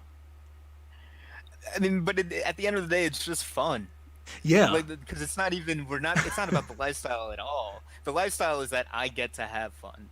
It's not that it's fun to be a gangster. It's just I have freedoms because I've taken care of all my business. When you yeah, have money coming in, you're not stressed out, so you get to laugh harder, hearty, and then you get to just be loud, bombastic. You get to dress in the clothes that you like. You get to flex in a way that most people will never get to flex. Yeah. That is fun. It's not, oh, I get to kill people. It's no, I get to live my life because I'm definitely playing and breaking the rules, but I've earned this right because what I do well. Yeah, I always said money is just a store of energy, really. And if you have a lot of that energy, you can easily, obviously, radiate it outwards. And this is also why I Mm. always tell men to be narcissistic in a certain way and actually look at themselves first, become rich, make money, and then from this standpoint, they can be much better men actually because they can give from strength, right, to other people. Oh yeah. As Oh, I opposed like to that. like it's these days when you're actually deep in the bills and still want to buy something nice for your kids or something. It feels bad because you don't actually have the money, and but you still do it because you love them, obviously. And but there's different energy to it. That's But true. people obviously call you shallow if you look after money. So yeah, Yeah. That's their problem. They gotta figure that out. exactly. Because if maybe I am shallow, I accept it. Uh, and you know something that I do that I realize, I've been using the expression "I live a rich and full life" my entire life. So I guess it falls into that category of affirmation. But at the end of the day, money isn't isn't the way I measure myself. And I'm rich because I respect myself, I love myself, and I give back to the world. So regardless of what the world throws at me, I'm always gonna enjoy myself. I'm the kid that like when it's raining out, I'm like, oh, it's a beautiful day, and people are like, what? Why are you so weird? But it's just when you've lived the extreme life that I have, and I'm young, but I've seen some things and I've dealt with things, especially life and death. You, everything else is just bullshit. So I like there's no thing that you can bring to my doorstep that is going to scare me, piss me off, this, that, the other, outside of like, I mean, again, attacking my family because it will pass. So like I'm gonna be rich whether my bank account is stacked Mm. and whether it's completely empty and I owe the bank because it's just life is too good to not be feeling rich and have a full set of experiences. It's not about the money, it's about Mm. being able to do that. Yeah, I think this also comes with having to deal with death, because it Mm. shows you how important life actually is, and that you need to put the most life you can into any day. And this, yeah, people are virtually afraid of death these days, but I think it's actually good because, yeah, I mean, I think it's a good thing because it tells you that the life you have and every day you wake up alive is a great day because you survived another day, pretty much. And Oh no, that's nice. I yeah, like that. I so don't know this if I is, agree with it, but I will. yeah, that's just how No, weird I but feel absolutely, about you're right. You're it. right. No, no. I mean, that's a very real thing. It's totally true, and yeah, I think about that with my siblings. In fact, so it's funny you say that. I have two younger siblings, and to be clear, the things that I was talking about up until last year, I was diagnosed with sickle cell anemia. Actually, I technically still am diagnosed with sickle cell anemia. Mm. However, I've done incredible work to essentially change my genetic code through natural work and just listening to my body, giving it what it needed. So now I get to live life in a whole new way that I couldn't before because I was limited by hospital bills or being in the hospital and medicine and this, that, the other, just being sick in bed for months at a time. So I bring that up because I always looked at my siblings and they didn't have to go through all of that. Mm. And I was just so grateful because sometimes they say some very silly things and I'm like, oh gosh. So like my sister, she's 18. My brother is maybe 28. So it's one of those things where there are these wide age gaps, and just by those numbers, you can get a sense of like the things that you'll hear come out of their mouths. And so they're my brother, they're my sister. I love them however they come. But it's one of those things where I'm like, I'm not gonna respond to that comment that you just said, little sis, because one day you'll learn, and I'll just wait for that day, and I'll be there for you as your bigger brother. But I'm so grateful, which again is why we're doing all this work individually, and why these gangster movies mean so much to us, because I'm glad that they never had to deal with the hardships that I had to deal with. Like, especially after I left the house at about, what, 17, that I was, yeah, I had some hardships. I've been homeless. I've slept in my car. I've been sick for like 200 days of the year, this, that, the other. Like, I've done some really heavy stuff that they knew about, but they never actually saw because I didn't let them in, and intentionally so. So it's like now they get to live this peaceful life, but at the same time, they're not hardened for the world. So it's one of those things that I may have kept too much from them, that they're not ready to do the hard things or to understand the moves that I'm making now when I'm being more transparent. Alex, I remember asking you something similar once, even on the podcast, I believe. And it was, I believe it was, I asked you, how would you deal like with your kids or with your son? This is like this eternal struggle between, you don't want your son to have like go through the same hardships that you did, but on the other hand, you don't want him to feed him with a golden spoon, Yeah. So where's the balance there? Was this a question to me or for? Oh, I don't whoever. have any children that I know of, so it's all you, brother. That was I a got my siblings nice- that I treat like children. That's the closest I get. I used to be a teacher as well, but this is all you. Yeah. Okay. Well. Yeah, it is difficult, definitely. I have been thinking about this a lot since I have a son, or since I had a son, rather. And yeah, it's difficult because, as you said quite well, you obviously want them to go through these hardships to understand how reality really works, because it's really just a lesson, and they usually, I think, will come out better if they go through it as well. But on the other hand, you love them and you want the best for them at all times, and that they don't have to go through all of this. So I guess it really depends on like daily situations where, again, as a man, you have to make decisions, and these decisions sort of shape your kids and what they will become. And this is important because I think in current society there isn't enough hardship for the kids. There should be more, just to understand how this is very important. But you don't want to go too crazy about it, I think. I mean, I don't know. I think I might be with the Chris Rock school of thought, which is if you have a black son, you should punch him in the face before he leaves the house every day. I don't know what I'm gonna do. Everything I'm gonna do is theoretical if I were to talk about it. But it's like I definitely gotta. I like the idea of me and my wife having a bunch of kids and pretending to be poor. This is like a sexual Raising my thing, kids or that way as best as I can. I won't be poor.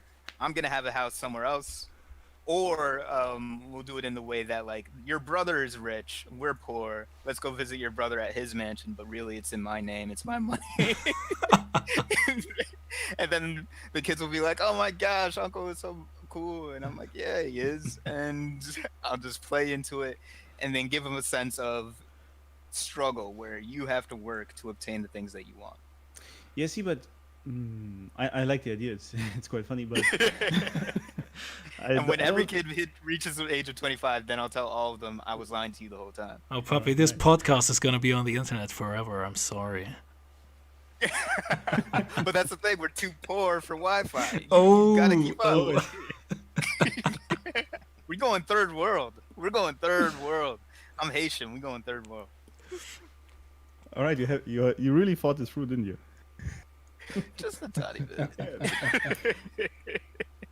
No, but I think actually, kids I will think it's resent not exactly about the money itself, because if you think about like royal families, I mean these days not so much, but back in the days, the sons they still came out great, like men, because they, apart from all the wealth they had, they still had to like train in the military and be like trained in how to behave and how to act. So I still think money obviously helps, to make them spoiled brats if you give them virtually everything and don't care about anything else. But even if you have the money and like live a rich life, or like even, I guess in that case it's even more important to discipline them correctly and make them realize that this wealth you have isn't just there, that you had to work for it and they have to work for it as well. So Absolutely. yeah, I think the important part is just really, disciplining, which is what we don't do these days, right? With kids. I mean, that's the thing. I would like to think that discipline is universal, meaning that it doesn't matter if you're rich or poor. If you have discipline, you'll be okay. Um, and then absolutely, because that's the one thing I wish I had when I was growing up. I didn't have it. I Yeah, have same. had to teach myself that, and because of that, now I get to do the impossible. So it doesn't take much effort to do extraordinary things, but it takes a whole lot of discipline. Especially these days, if everyone is virtually like not doing anything or not achieving anything, it's so easy to stand out and be great these days, really. People underestimate this, but it's very easy actually. And you No, just need absolutely. a little bit of discipline and a focus, and then you're good. And yeah, Yeah. No, that's what I teach guys now as I'm building my new business. And yeah, you have to do very little to be an extraordinary man at this point in time. The, society's set the bar so low. absolutely. You know, Uh, Papi, you said something very interesting a few minutes before. You said that your main motivation is not like money. Uh, you following a bigger picture there. So what do you think about people who say, okay, my only motivation is money. I just don't want to be poor. I do anything that is necessary. I just don't want to work at a fucking McDonald's. Uh, what is your take on that? Is that a bad thing? is there anything more that you can add to that? I'm trying to think of that expression. I'm trying to think of the person who would actually say that, and I don't know. Jordan Belfort in the first act of The Wolf of Wall Street, like for example. Ooh. I believe Okay, okay. I believe he even said this. Like if you don't like it, go get a job at a fucking McDonald's. So yeah. Exactly. That's one of his famous expressions. I'm sure he still uses it. So I think that's a good example because it helps point the distinction. Because he didn't want money for the sake of money. He wanted the money for probably at that in that first act it was about validation. Like, all right, I accomplished something, so I got paid for it. Mhm. And that's the thing. That's why I couldn't relate to it the first time you said it because Oh yeah. there are people out there that genuinely think that they want and need money in and of itself. Hmm. In my marketing, I talk about money, so I tweet a certain way, I post a certain way on Instagram, this, that, the other, and to the unassuming eye, it's because I'm money hungry, I'm greedy.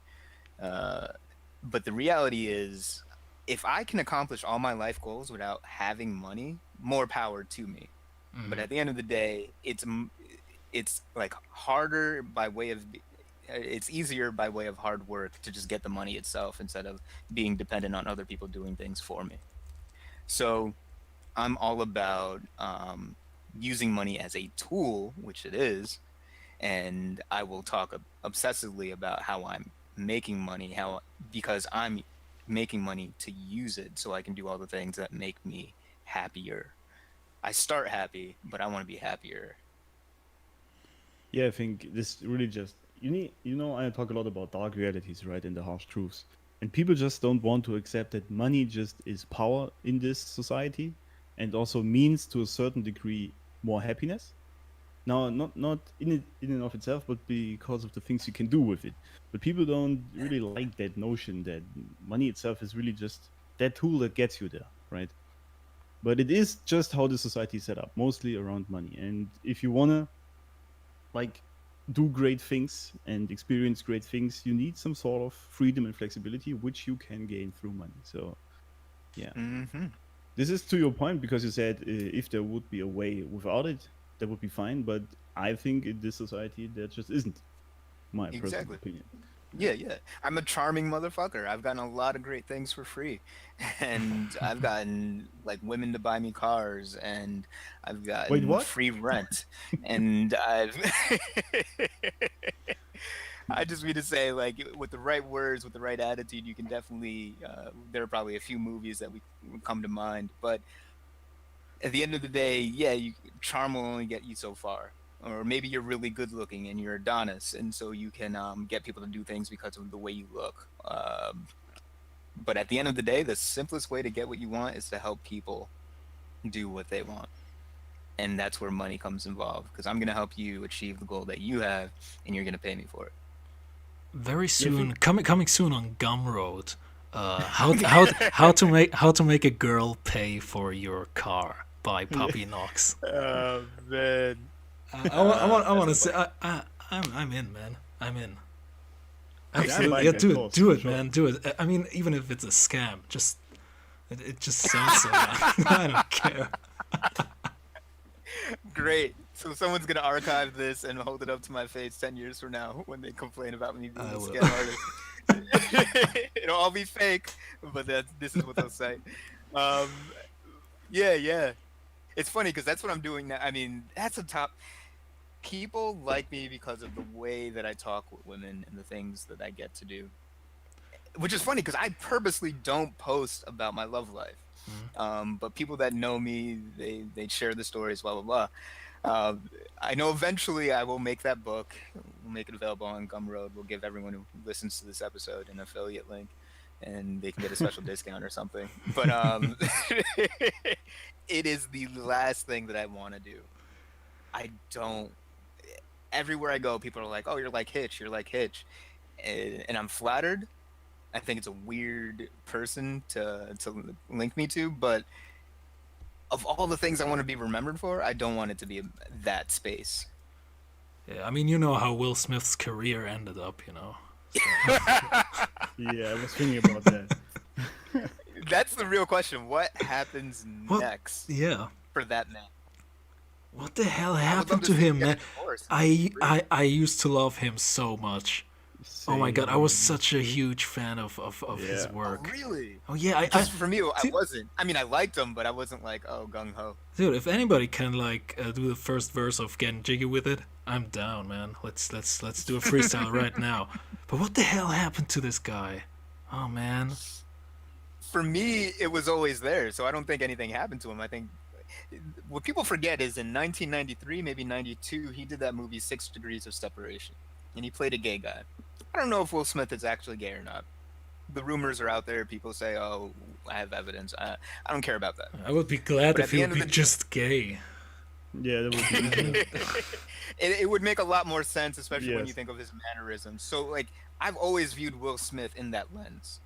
Not that he's gay, but that he's not like the three of us. So he's not talking to girls the way that we do. Yeah. Yeah. The thing about Will Smith is that he's incredibly smart, and that has nothing to do with sexuality. He makes really great decisions with really great people, and it's helped him to build his career, build other people's career. He still raps occasionally. He had this one great line that I was like, oh, that's dope. He said, directors make movies, I make directors. And I was just like, because remember back in the day, every summer there was a Will Smith movie. Yeah. Whether it was good or not, it was Men in Black, it was Independence Day, it was, what was the Wild Wild West movie, Oh, and yeah. this one. Yeah. what was that? That was funny. Wild Wild West. That was a funny movie. Oh yeah, like I like it a lot, especially when I rewatch it. Yeah. But again, like he was the guy that it wasn't summertime until his music was playing on the radio and his movie came out in theaters. Yeah. Like at least in America, I don't know what it's like in Germany or wherever you guys grew up, but in America, he set the tone for the summer for like 5 years straight. So in that sense, he was just that cool motherfucker. Like we had Wesley Snipes for like the mid '90s, and then he disappeared for a bit, and then it was all Will Smith. Yeah, I would say a little bit like co-production, like maybe Denzel Washington as well, a little bit. But yeah. Yeah, but No, certainly. But in terms of because Denzel was doing everything. Yeah. Will Smith was only doing the big movies. And not that they couldn't have done both, but it was one of those things where his name was out there, his face was out there, and again, he has that personality. He's incredibly charismatic. He's got that great laugh, and he's so comfortable with other people that you're like, oh, it's Uncle Will or it's your brother Will. Like he's just that cool guy you want to be around. And now people see him as I always saw him, which is, yeah, he's just really good at what he does. And he's admitted this himself. He's like, I'm not a great actor. I just work really hard. And so he knows himself. I think that's his true attraction. And that's what people need to take the lesson from. Know yourself. Unfortunately, him knowing himself didn't lead to him presenting himself the best way in his relationship and now to the world. And people see him for a punk. I think you're talking about charisma, right? Yeah, absolutely. He was incredibly charismatic. I don't know what he looks like and acts like these days. I don't know what his next project is. The last thing I saw from him was Gemini Man, which I did not like that movie, but there's this great 10-minute sequence. No, I don't like it, but there's this great 10-minute action sequence in the middle of that movie, and it's probably one of the best things that I watched since like a Jason Bourne traffic. Was it on the bike? Was it that scene? It's a lot of things. It's like probably 15, if not more, landscapes. So they're moving through one side of town to the next. Yeah. So he's walking, he's running, he's on a bike. And then there's a lot of CGI, which takes away from it. But the tactical moves that both of the characters are playing as they're fighting each other with guns and hand-to-hand or on a bike fighting each other, it's elegant choreography. Yeah, it's true. I like that. Someone did a little research for that movie. That was fun. Yeah, I think actually a great point you mentioned earlier that you always thought about him that way, because when I saw this interview with his wife and the red table thingy, I thought, who the hell is Maybe this that guy? can we count that as a movie from 2020?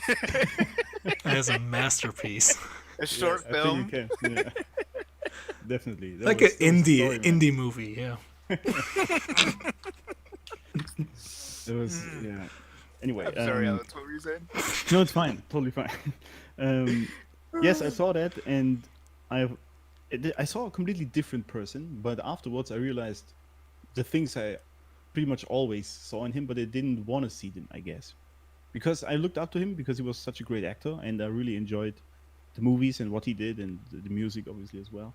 And you see him in this situation at this red table, and you think, that's not the same person. But deep down, I think always that this is within him.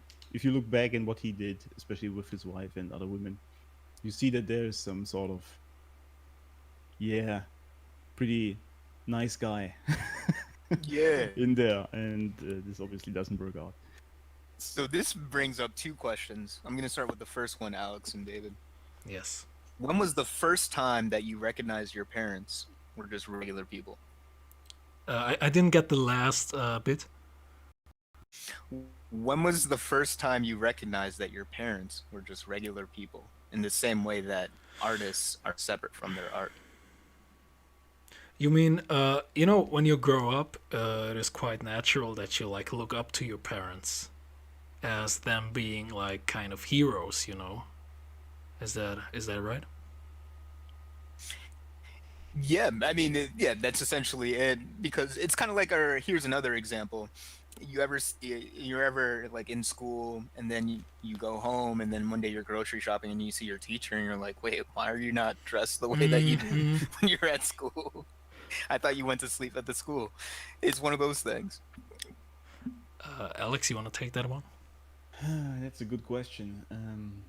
Well, I gotta first say that I actually never met my father, so I don't know about him. But this was immediately a sort of lesson. But my mother, that's difficult, really. I can't recall a specific moment, to be honest. I think it was gradually. And more and more I realized, well, yeah, she's just a woman, to be honest.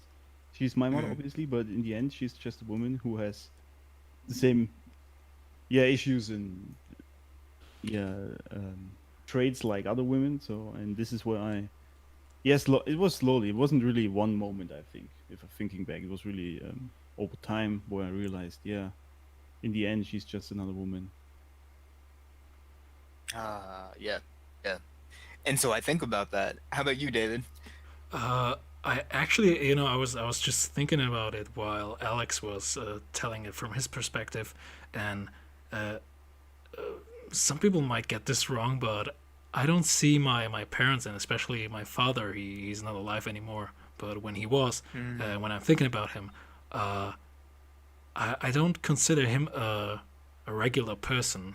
I mean, he had a regular job, but the way he was thinking, it still stands out to me compared to how everyone else thinks.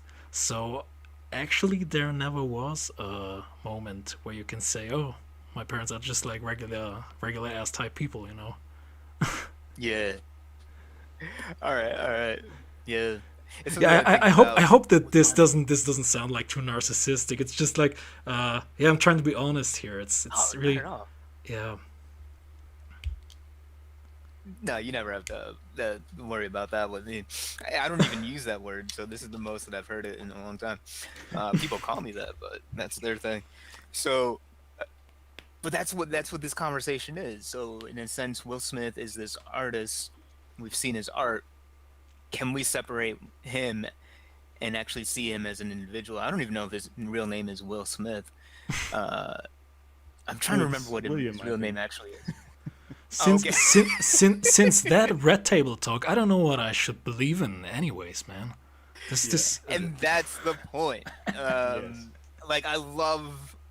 Actually, I don't love Hollywood. Hollywood is a nasty creature. It will Amen. turn you into things that you do not want to be. Paul Mooney Mm, said it best. I don't know if you're familiar with Yes. the satirist. Brilliant mind. He's been making people laugh, white, black, and Asian for probably what 70 years? No, not 70. For 2 centuries, since the Mm. 50s. So like if so many of our favorite jokes in cinema or on stage, this, that, the other, he's been behind. And he put it best where it's like when you come into Hollywood, they basically take parts away from you and build you into a new person like a Frankenstein's monster. mm. That's what Hollywood is. So like you don't even know who you really are.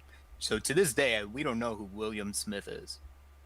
And even that name doesn't sound real to Oh, me. actually, I'm wrong. He said it once in an interview. It's Willard, but it doesn't really matter. Willard. That sounds familiar. Yeah. So I mean, and think about it. Like if you saw, if that was the billing on all of his movies, Willard, things would people wouldn't be as surprised at Red Table. Yeah, you're right. I mean, it's the They'd same be with Vin like, "Oh, Diesel, of right? course Willard would be like this." Um, Yeah, names it's matter, true. and again, Yeah, like I they said, he do. made a Yeah. lot of very smart decisions, and so I'm happy for him. But it's one of those things where all of these people aren't the people that we think they are, and we gotta like. That's why it's important to just remember. All right, this is a real man, real issues, and kind of like all the guys we were talking about today. That whether you're us or guys who are still figuring it out, like Will Smith is probably one of those guys still figuring it out. But he has so much greatness happening around him that he doesn't necessarily have to explore those topics or have to challenge himself in the way that we're talking about challenging ourselves. But this is a fantastic point because many people these days look up to these celebrities, actors especially, Oof. and even put like whole societal decisions into their hands. And if you think about it, very rightly, you're saying this that they are just regular people. They might be famous and have a lot of money, but in the end, they have the same problems. And some of them have overcome them, some of them didn't, as we saw on the red table. And this, like, putting this sort of power into their hands is really a bad idea. Yeah. And you know what? Now that I think about it, maybe I will make that woman product. I'll put it on Gumroad. I'll tell you guys about it, and then I'll call Willard and I'll say, "Hey, let's work together. Yeah, I'll give it to you for free, you should brother." do that. Yeah. Um, but no, you're absolutely right. So here's what it is, though. I do not have a problem. Here's it's the first off, if you're gonna idolize anyone, and no, you know what? I'm not even gonna encourage that. The idolization thing is ridiculous. But at the Yes. end of the day, your first and only heroes should be your parents, especially your dad. and going outside of the family to worship these other people, and that's when you get to that idolatry thing, and it's just like, it makes me very uncomfortable, because I don't think, one, I can't look at another man and be like, oh, you're better than my dad, and I didn't even grow up with my dad. So my entire life, I probably spent 100 different occurrences with my dad, and that includes spending a week with him 2 weeks ago when I helped him bury his brother. And I still, to this day, in this moment, think my dad is the greatest man there ever was. And a lot of children aren't saying that about their parents. They're saying it about Tony Stark or Yeah. all these other imaginary characters or actors that don't even know you exist. Do you remember in Bronx Tale? And he's like, "Why do you care about Mickey Mantle?" He was like, "Do you ever pay your rent?" Yeah. It's like, Mickey Mantle doesn't give a fuck about you. Yeah. Why would you give a fuck about him? And from that day on, he didn't care about baseball. Yeah, but Poppy, would you say there is a difference between idolize something and having like being inspired by something? Because I would consider myself, even though I had, in my opinion, the best father I ever could have, I'm still inspired by Batman. He inspires me. Oh, no, He's a hero, yeah, you know. yeah. So I believe there's a difference there. Oh no, certainly, and we can play around with the semantics. At the end of the day, it's the difference between going outside of, I don't know, I really love the family, so it might be different for other people, but at the end of the day, nothing is greater than my family. Right. So I can take inspiration, that I believe that's what you said, from any other source. I can like any other source. I can enjoy my time being entertained in these many different ways, but at the end of the day, I go home. And that's that. So like, these are the people that I care about the most. The homestead is what matters to me the most. And as I build myself up, I'm definitely going to take from more than just my dad. If anything, the three of us, we're friends, we're brothers, we build together. We've talked about many different business projects that we're building out. We've helped each other with marketing projects. So it's like, you guys mean a lot to me, and you're helping me build both myself and the empire that I want to have. And likewise, I hope I'm doing that for you guys. But at the end of the day, I always go home to my family. Yeah, I think the important part is that you, like, if you want to idolize someone, and it isn't in your family, at least make it someone that you already have met in real life. Ooh, I like that. Yeah, not like some random actor you've never actually seen or even talked to them. So you don't really know who they are deep down. Yes. I mean, it takes a while to like learn how anyone is deep down. But at least if you don't want to idolize someone about your family, could be any reason, doesn't really matter. But at least make it someone you actually know in person. I think that's a Exactly. important thing. Yeah. Exactly. Because what does it say about us as a people, as a society, when our heroes are characters in a movie that dress up in suits to be characters in or actors in real life who dress up in suits to be characters in a movie that dress up in suits?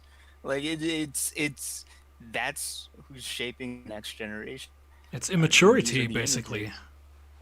You know, we're like, Yeah, yeah. It's. I mean, Yeah, that sums it up it's a pretty well. child. It's a child thing.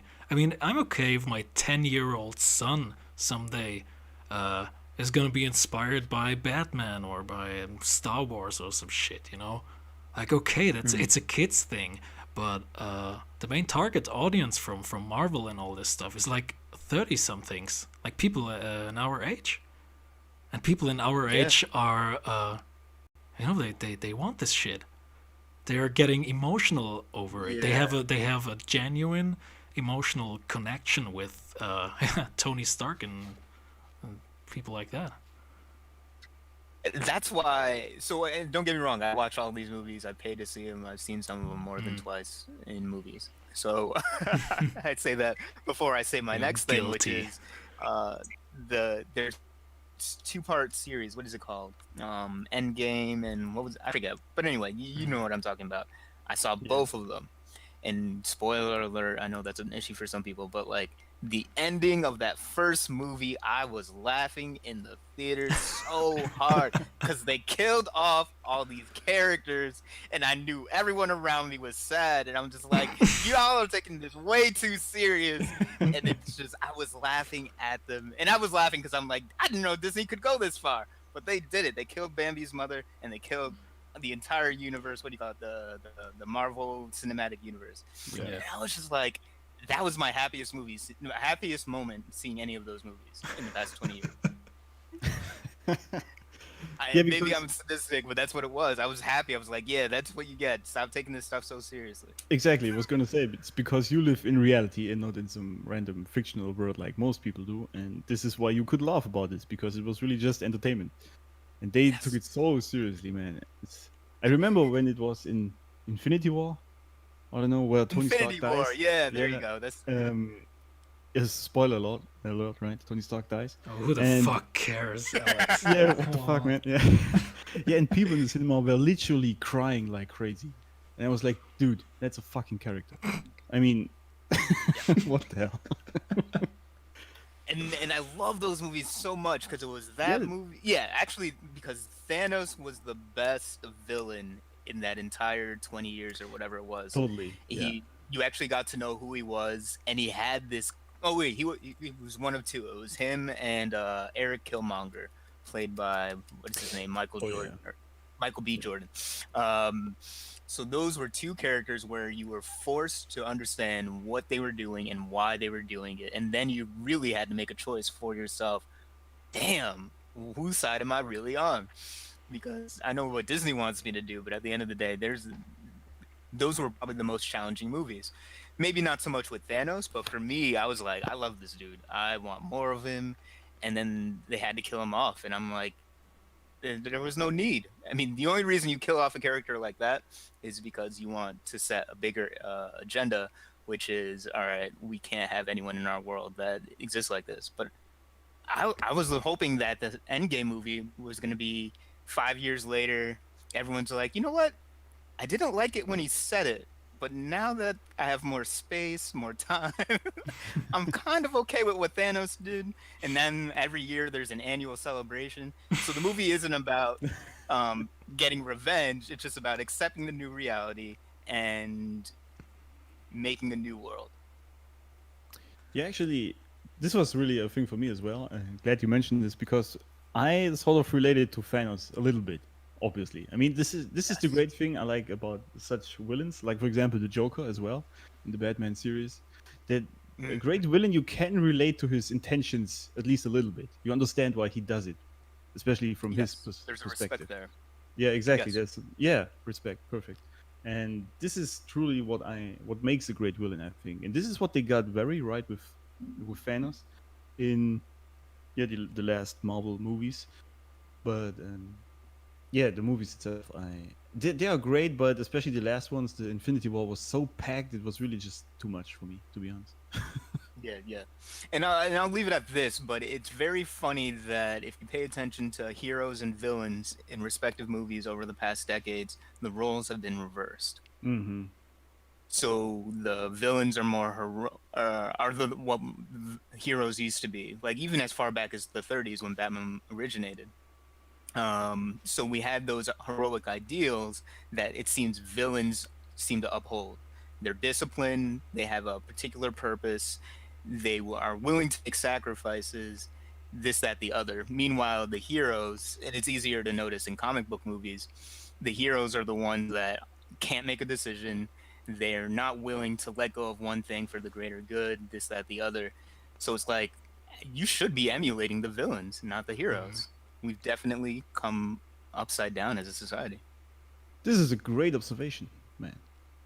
Absolutely. Because Yeah, I yeah, didn't think of that. it's really no thinking about it. It's really, if you look at these heroes, they are so set up in their rules, and they actually do bad things sometimes just to keep those rules up, you know. And Yeah, it's weird if you think about it. So you definitely it is. are It is. better off if you follow the villain, which I think is a is a great topic. Yeah. Because we were I mean, gangster I movies. remember, what was it? I live in America, so I think it was, I'm getting my years mixed up. Was it 2012? I think it was 2012. It was Obama's second election, and it was just paying attention to what was on TV and the different TV shows people like. And that's when I predicted Trump would be president. I didn't know it was going to be Trump, but a Trump-like man. Because even though everyone said, "Oh, this guy would never be president," all the TV shows that people were celebrating, all the characters, the main characters, like shows like Breaking Bad, House of Cards, when it originally came out, Oh all yeah. these characters resembled a man like Trump. Yes. And Trump is again another person that we'll talk about that is terribly misunderstood. But when you know him, as the three of us, I think, will understand him, you see that it was inevitable that he would come into power when you have characters in these shows that people idolize and say, "Oh, this is the great. This is what a lot of people called it, the golden age of TV, and that these are the best characters that have ever been written." And Walter White, that was another guy. Yeah. And then I was just like, you guys don't know what you're saying. And then when it was given to them in real life, and his name was Trump, and he was president for 4 years, then they're like, "Oh, we hate this." And I wonder if they'll ever go back to those shows with the same insights that I have. But yeah, yeah, that's what I'm seeing is the reversal of the villain and the hero. And not to call Trump either of those. I'm just saying the mannerisms were there, and they were celebrated less than 4 years, about 4 years ago. And then when he became president, it shifted. Well, I'm glad you didn't call Trump a hero. Otherwise, people would consider Red Smoke an alt-right uh, show. It would be banned, man. No, my dad is my hero. No other man exists besides the two of us. So that's how I am. And Bobby, one more thing. I would say you could consider characters like Walter White from Breaking Bad, or even Tony Soprano. Like the people from the There you golden go. age That was of another one. yeah. I would call those people anti-heroes. I wouldn't call them And that villains was the or term everyone heroes. was talking about. No, I Yeah. think they used a different term because there were so many thought pieces, essays. And I remember I was living in New York at the time, and then everyone would call them thought pieces. And they're like, "Oh, have you read this thought piece about these anti-heroes and blah, blah, blah?" And I'm like, "Oh my God, all of this is obnoxious." But again, that's what gave me the tip off that our next president is going to be a man like this. And sure enough, even though they'll celebrate it in this fictional universe, when they see it in real life, it scares them. And at the end of the day, it's just a man making clear decisions to protect his family, to build his family, to make sure that his legacy goes on. And I love that one quote from the movie Troy, which is a favorite for so many of us. I don't like the movie itself, but I love watching all the Achilles scenes. And in the beginning, he's introduced, and this guy's like, "Oh, I wouldn't want to fight this guy," and it's like, "Yeah, that's why no one will remember your name." And then he just rides off. So it's like, Oh yeah, this scene. Yeah. yeah, exactly. That's how he's introduced, and to this day, I just love it. I just love it because that's the thing. People are afraid, in general, like Alex said, and men are afraid to do what it takes to be remembered, to do what it takes to make an impact. Because, like I said, no one cares what you say or do. They only care about how you make them feel, and that's your legacy. Um, Bobby, what is a normal life to you? I mean, I've been thinking about the ending of Goodfellas. I don't know if you can recall it like instantly. I just love it because in the end, like Henry Hill says, and now it's all over. And it's so incredibly, and the entire monologue is performed excellently. But in then one line, when he says, "And now it's all over," you can really hear the fear and longing he felt for his past life. He says, "I'm an average nobody. Now I get to live the rest of my life like a schnuck."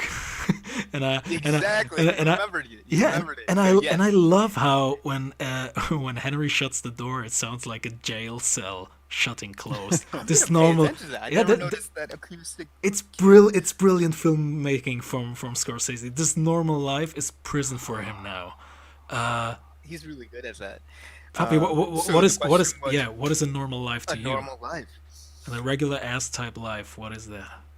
I don't have a definition because I don't even think about it. It's not part of my reality.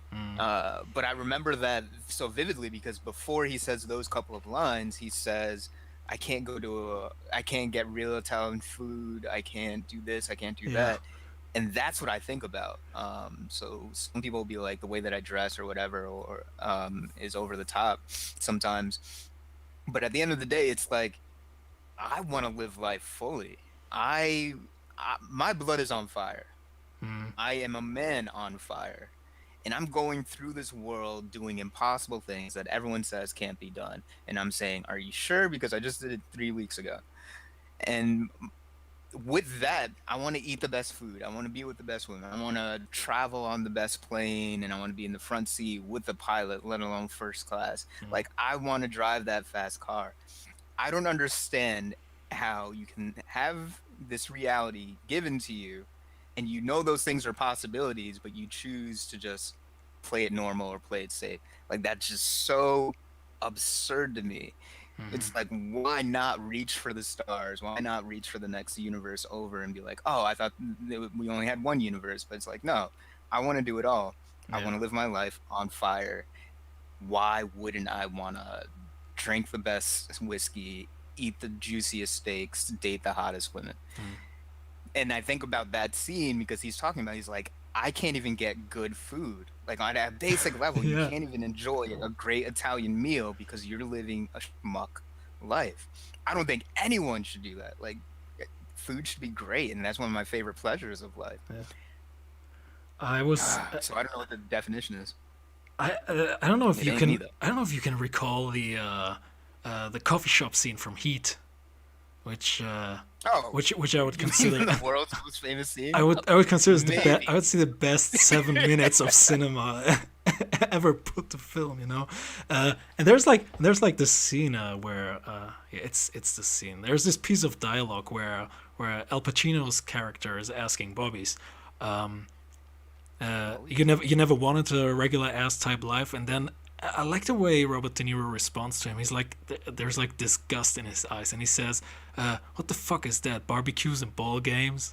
You know, it's like so. Yeah. It's basically what That you great just said. disdain in his face. Yeah. And it's that classic Robert De Niro face, right? Oh, But yeah. it says so much. Yeah, that's pretty That's much. exactly it. I am repulsed by the notion of it, Yeah. and I'm repulsed by anyone that is bothered by me being repulsed by it. But don't get me wrong. Let me be fair. Like, I have my friends, and they live life differently, and I spend time, and I see them where they're at, and it's okay. But it's just not for me. Yeah, but it's funny. This scene always reminds me of, because he says barbecue and ball games, right? It's like bread and circuses, as they said back in the days, right? This is really what keeps the average man like interested enough to survive in his pretty average schmuck life, and this is how they keep people like doing these irrelevant things. Oh, Giving it's that them Matrix like thing. yeah, it's giving them the most basic interesting things like something to food and some entertainment, and then that's enough. Yeah. So I mean, that's the whole plot of the Matrix, the option that you have between these two pills. Yeah. But I take it way back to the 60s. There's this famous, let's call him a sociologist. I forget what his true term is, but he studied media, and he came out with a book called Amused to Death, something like that. Amusing Ourselves to Death, something to that effect. Neil Postman. And that's what he said. And he described the current, he wrote it in the 60s, published it in the 60s, and it describes the entirety of my life. So it's not even relevant to 2020, it's relevant in the 80s. And basically, we don't have to be afraid of the government taking control over us, because the whole world has already established TV and movies that will put us in a position where we choose to be controlled, we choose to be enslaved, and people don't understand that. Kanye West said it, and he tried to wake some people up, but slavery is absolutely a choice. Yeah, can we say that Matrix is like the apex gangster movie? Whoa, I never thought about that. I gotta think about that some more. Yeah, I mean, you know, you have those Tell me more. sexy Say on coats and those sunglasses, you know, kind of gangster. That's what it is. It's that style. Yeah. Dude, when totally get it. when you're on the street, right? When you're walking around, what makes us say, "Oh, that guy must be a gangster"? I don't know if I've ever thought that. I'm trying to think, because I mean, one, where I live, I wouldn't be around that.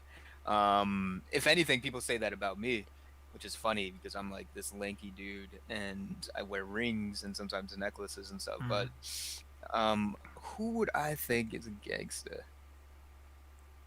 Man, it's been so long. I live in a bubble, dude. Man, you live in. I don't You have said an you live in New York. I think you're pretty familiar.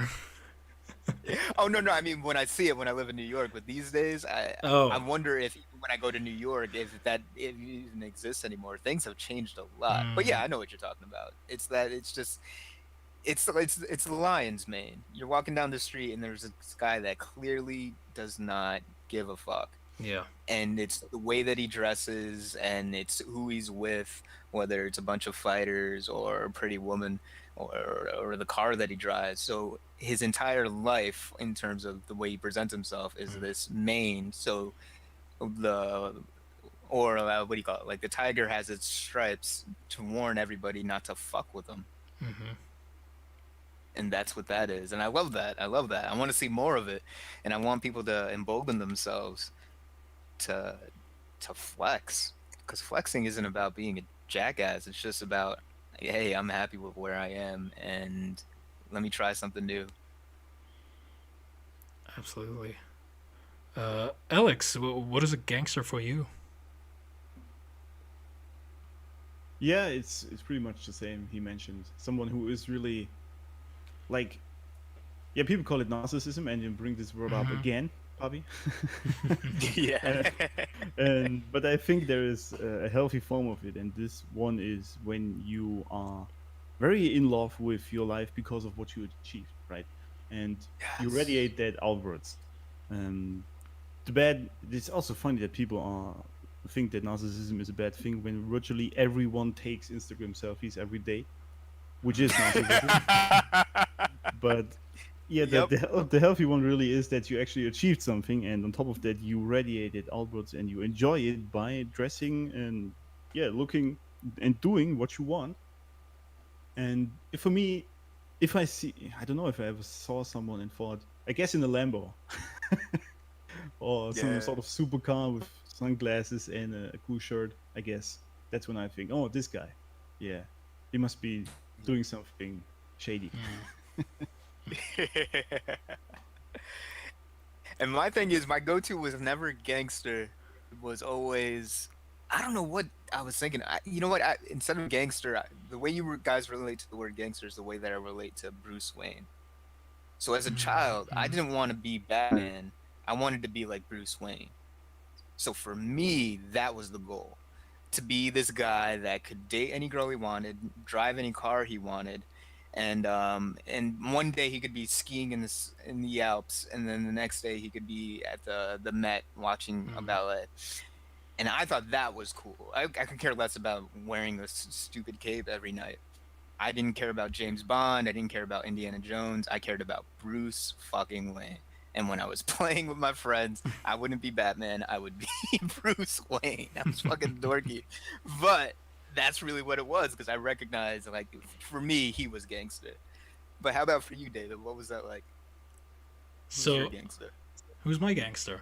Um, I would say since Heat is my favorite movie of all time, I would say it's my favorite movie. I'm a little bit cautious about that. Definitely Bobby's character.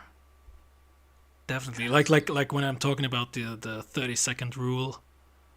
Like, Yeah. you gotta be ready to leave everything behind in 30 seconds flat when you feel the heat around the corner. That's the discipline. That's the That's discipline. I yeah. love that line. Those three words. Yeah, Yep. and in the end he couldn't let go. Actually, That that's was, yeah. that, Waingro, that son of a bitch, man. that is the hardest part of the movie. And Absolutely. then it becomes this like this tragedy. Like, oh man, it's well scripted, well performed, but that was a disappointment. I wanted to see him to the end, but it wouldn't make for a great movie. Yeah, I like what Michael Mann said in an interview that it's actually not a crime movie; it's a drama, and I Oh yeah, agree. I certainly. agree with that. Yeah. Yeah, like a Greek tragedy, absolutely, or Mm, like a Shakespearean tragedy. I mean, yes. yeah, yeah. The tension is there. We know what's at stake. And actually, this goes back to one of your original questions about what types of stories I'm drawn to. But fundamentally, that's why Martin Scorsese. Oh wait, no, that's Michael Mann. But Michael Yes. Mann falls into the category of Martin Scorsese, which is he tells very linear, basic stories, but Yes. it's how it's presented that draws you in. And it's one of the. I'll use a third example, which is Mission Impossible, the original one, which is different from the TV show. If you take out all the action in Mission Impossible, you still have a great story.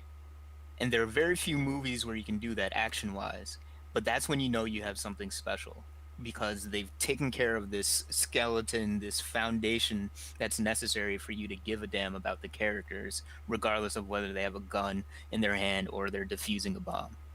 And that's what I'm disappointed with in so many stories today because they're not stories, they're just character they're just reasons to see the character do things that you like seeing the character do. And even in the Mission Impossible series, like what was that one movie, Fallout is probably the worst movie in the series because they didn't make a movie with a story, they made cool action set pieces and they tried to force a story around it. And those are their words, not mine. And so they admitted to that. They're like, what's the cool fucking thing that we can do and put on screen? They're like, what if you Halo jumped? And he's like, yeah, let's do it. And you know, I mean, that's my accurate Tom Cruise voice. So that's when you realize how easy it is to go from one point to the next. Because in the same franchise, they're breaking that thing that made us love the franchise. At least made me love the franchise. Javi, I think it just revealed your secret trick to get the girls. It was the Tom Cruise impersonation. Oh, that's funny. That's funny. Papi, I'm afraid we are out of time. Yeah. I noticed. I would really love to go on. One last question to both of you, especially to you, Papi. Okay. I know you said you don't like heroes and stuff, but you gotta take a pick now. Who's your hero from the gangster movie trope? And you gotta decide. It's either Al Pacino or Robert De Niro. One of those both. Al Pacino or Robert De Niro right now. Oh wait, from any movie or a particular one? No, like I'm gonna say like you know from Robert the De Niro. yeah. I mean That's a done deal. It's a no-brainer. I never even think about it. I mean, you wrote to me yesterday that it's awesome that I put Bobby on the thumbnail of this episode. You said he's like the common link in all the gangster movies. Oh yes, absolutely. Yeah. Sam Rothstein was the pinnacle for me, though. He's not the best character. He's not someone I completely emulate, but that's a guy you need to pay attention to and follow the good things that he did, and your life would be a whole lot better. Yeah. Alex, what about you? Team Al Pacino or Team Robert De Niro? Yeah, he definitely took that away from me. Exactly on the same page. Excellent. Sam Rothstein, I'm telling you. Yeah. Robert De Niro as Sam Rothstein. Man, maybe I'll watch that again sometime soon. Absolutely. But Yeah, let's watch it all together. Yeah. Yeah, absolutely. Yeah, there we go. Man. right. But, I mean, thank you, gentlemen, for this time. Thank you for the conversation. Thank you for the invite. I Thanks want to for say coming this out on. loud because I know people are listening to this. I've been invited to many different podcasts over the years because, you know, with all the things that I've done, people wanted to say hi.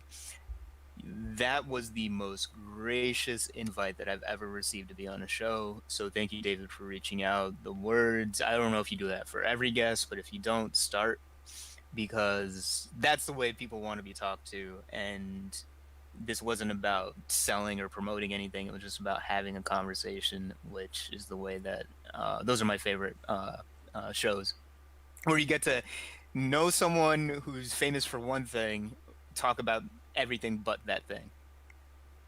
Well, thank you. Those are really special words now, and I'm honored.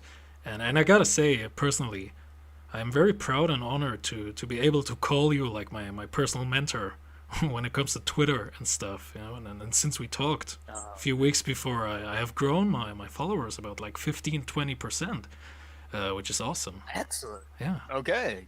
So this guy is the Glad. I real mean, you're deal. doing the work. I just tell you what to do. But I'm glad to hear it. Yeah. And yeah, we're definitely going to do many more projects together. And lockdown be damned, the three of us shall meet in person. Absolutely. absolutely. Papi, you're welcome. Every time, anytime, you know. Want to come on this show? We got a hot seat for you. There you go. You tell me the topic and the time, and I will be there. If anything, we'll try to make it so we do it live in person. It'd Absolutely. be fantastic. Alex, last words. Anything else you want to say to the precious Red Smoke audience? No. All right, in that case, okay. That sums everything up. It's like, fuck you, I'm going home. Yeah, that's man, what I mean, the message. I usually go on a tangent when I end this, and I thought this time I'm just gonna be silent. Next Alright. time again. All right, everybody.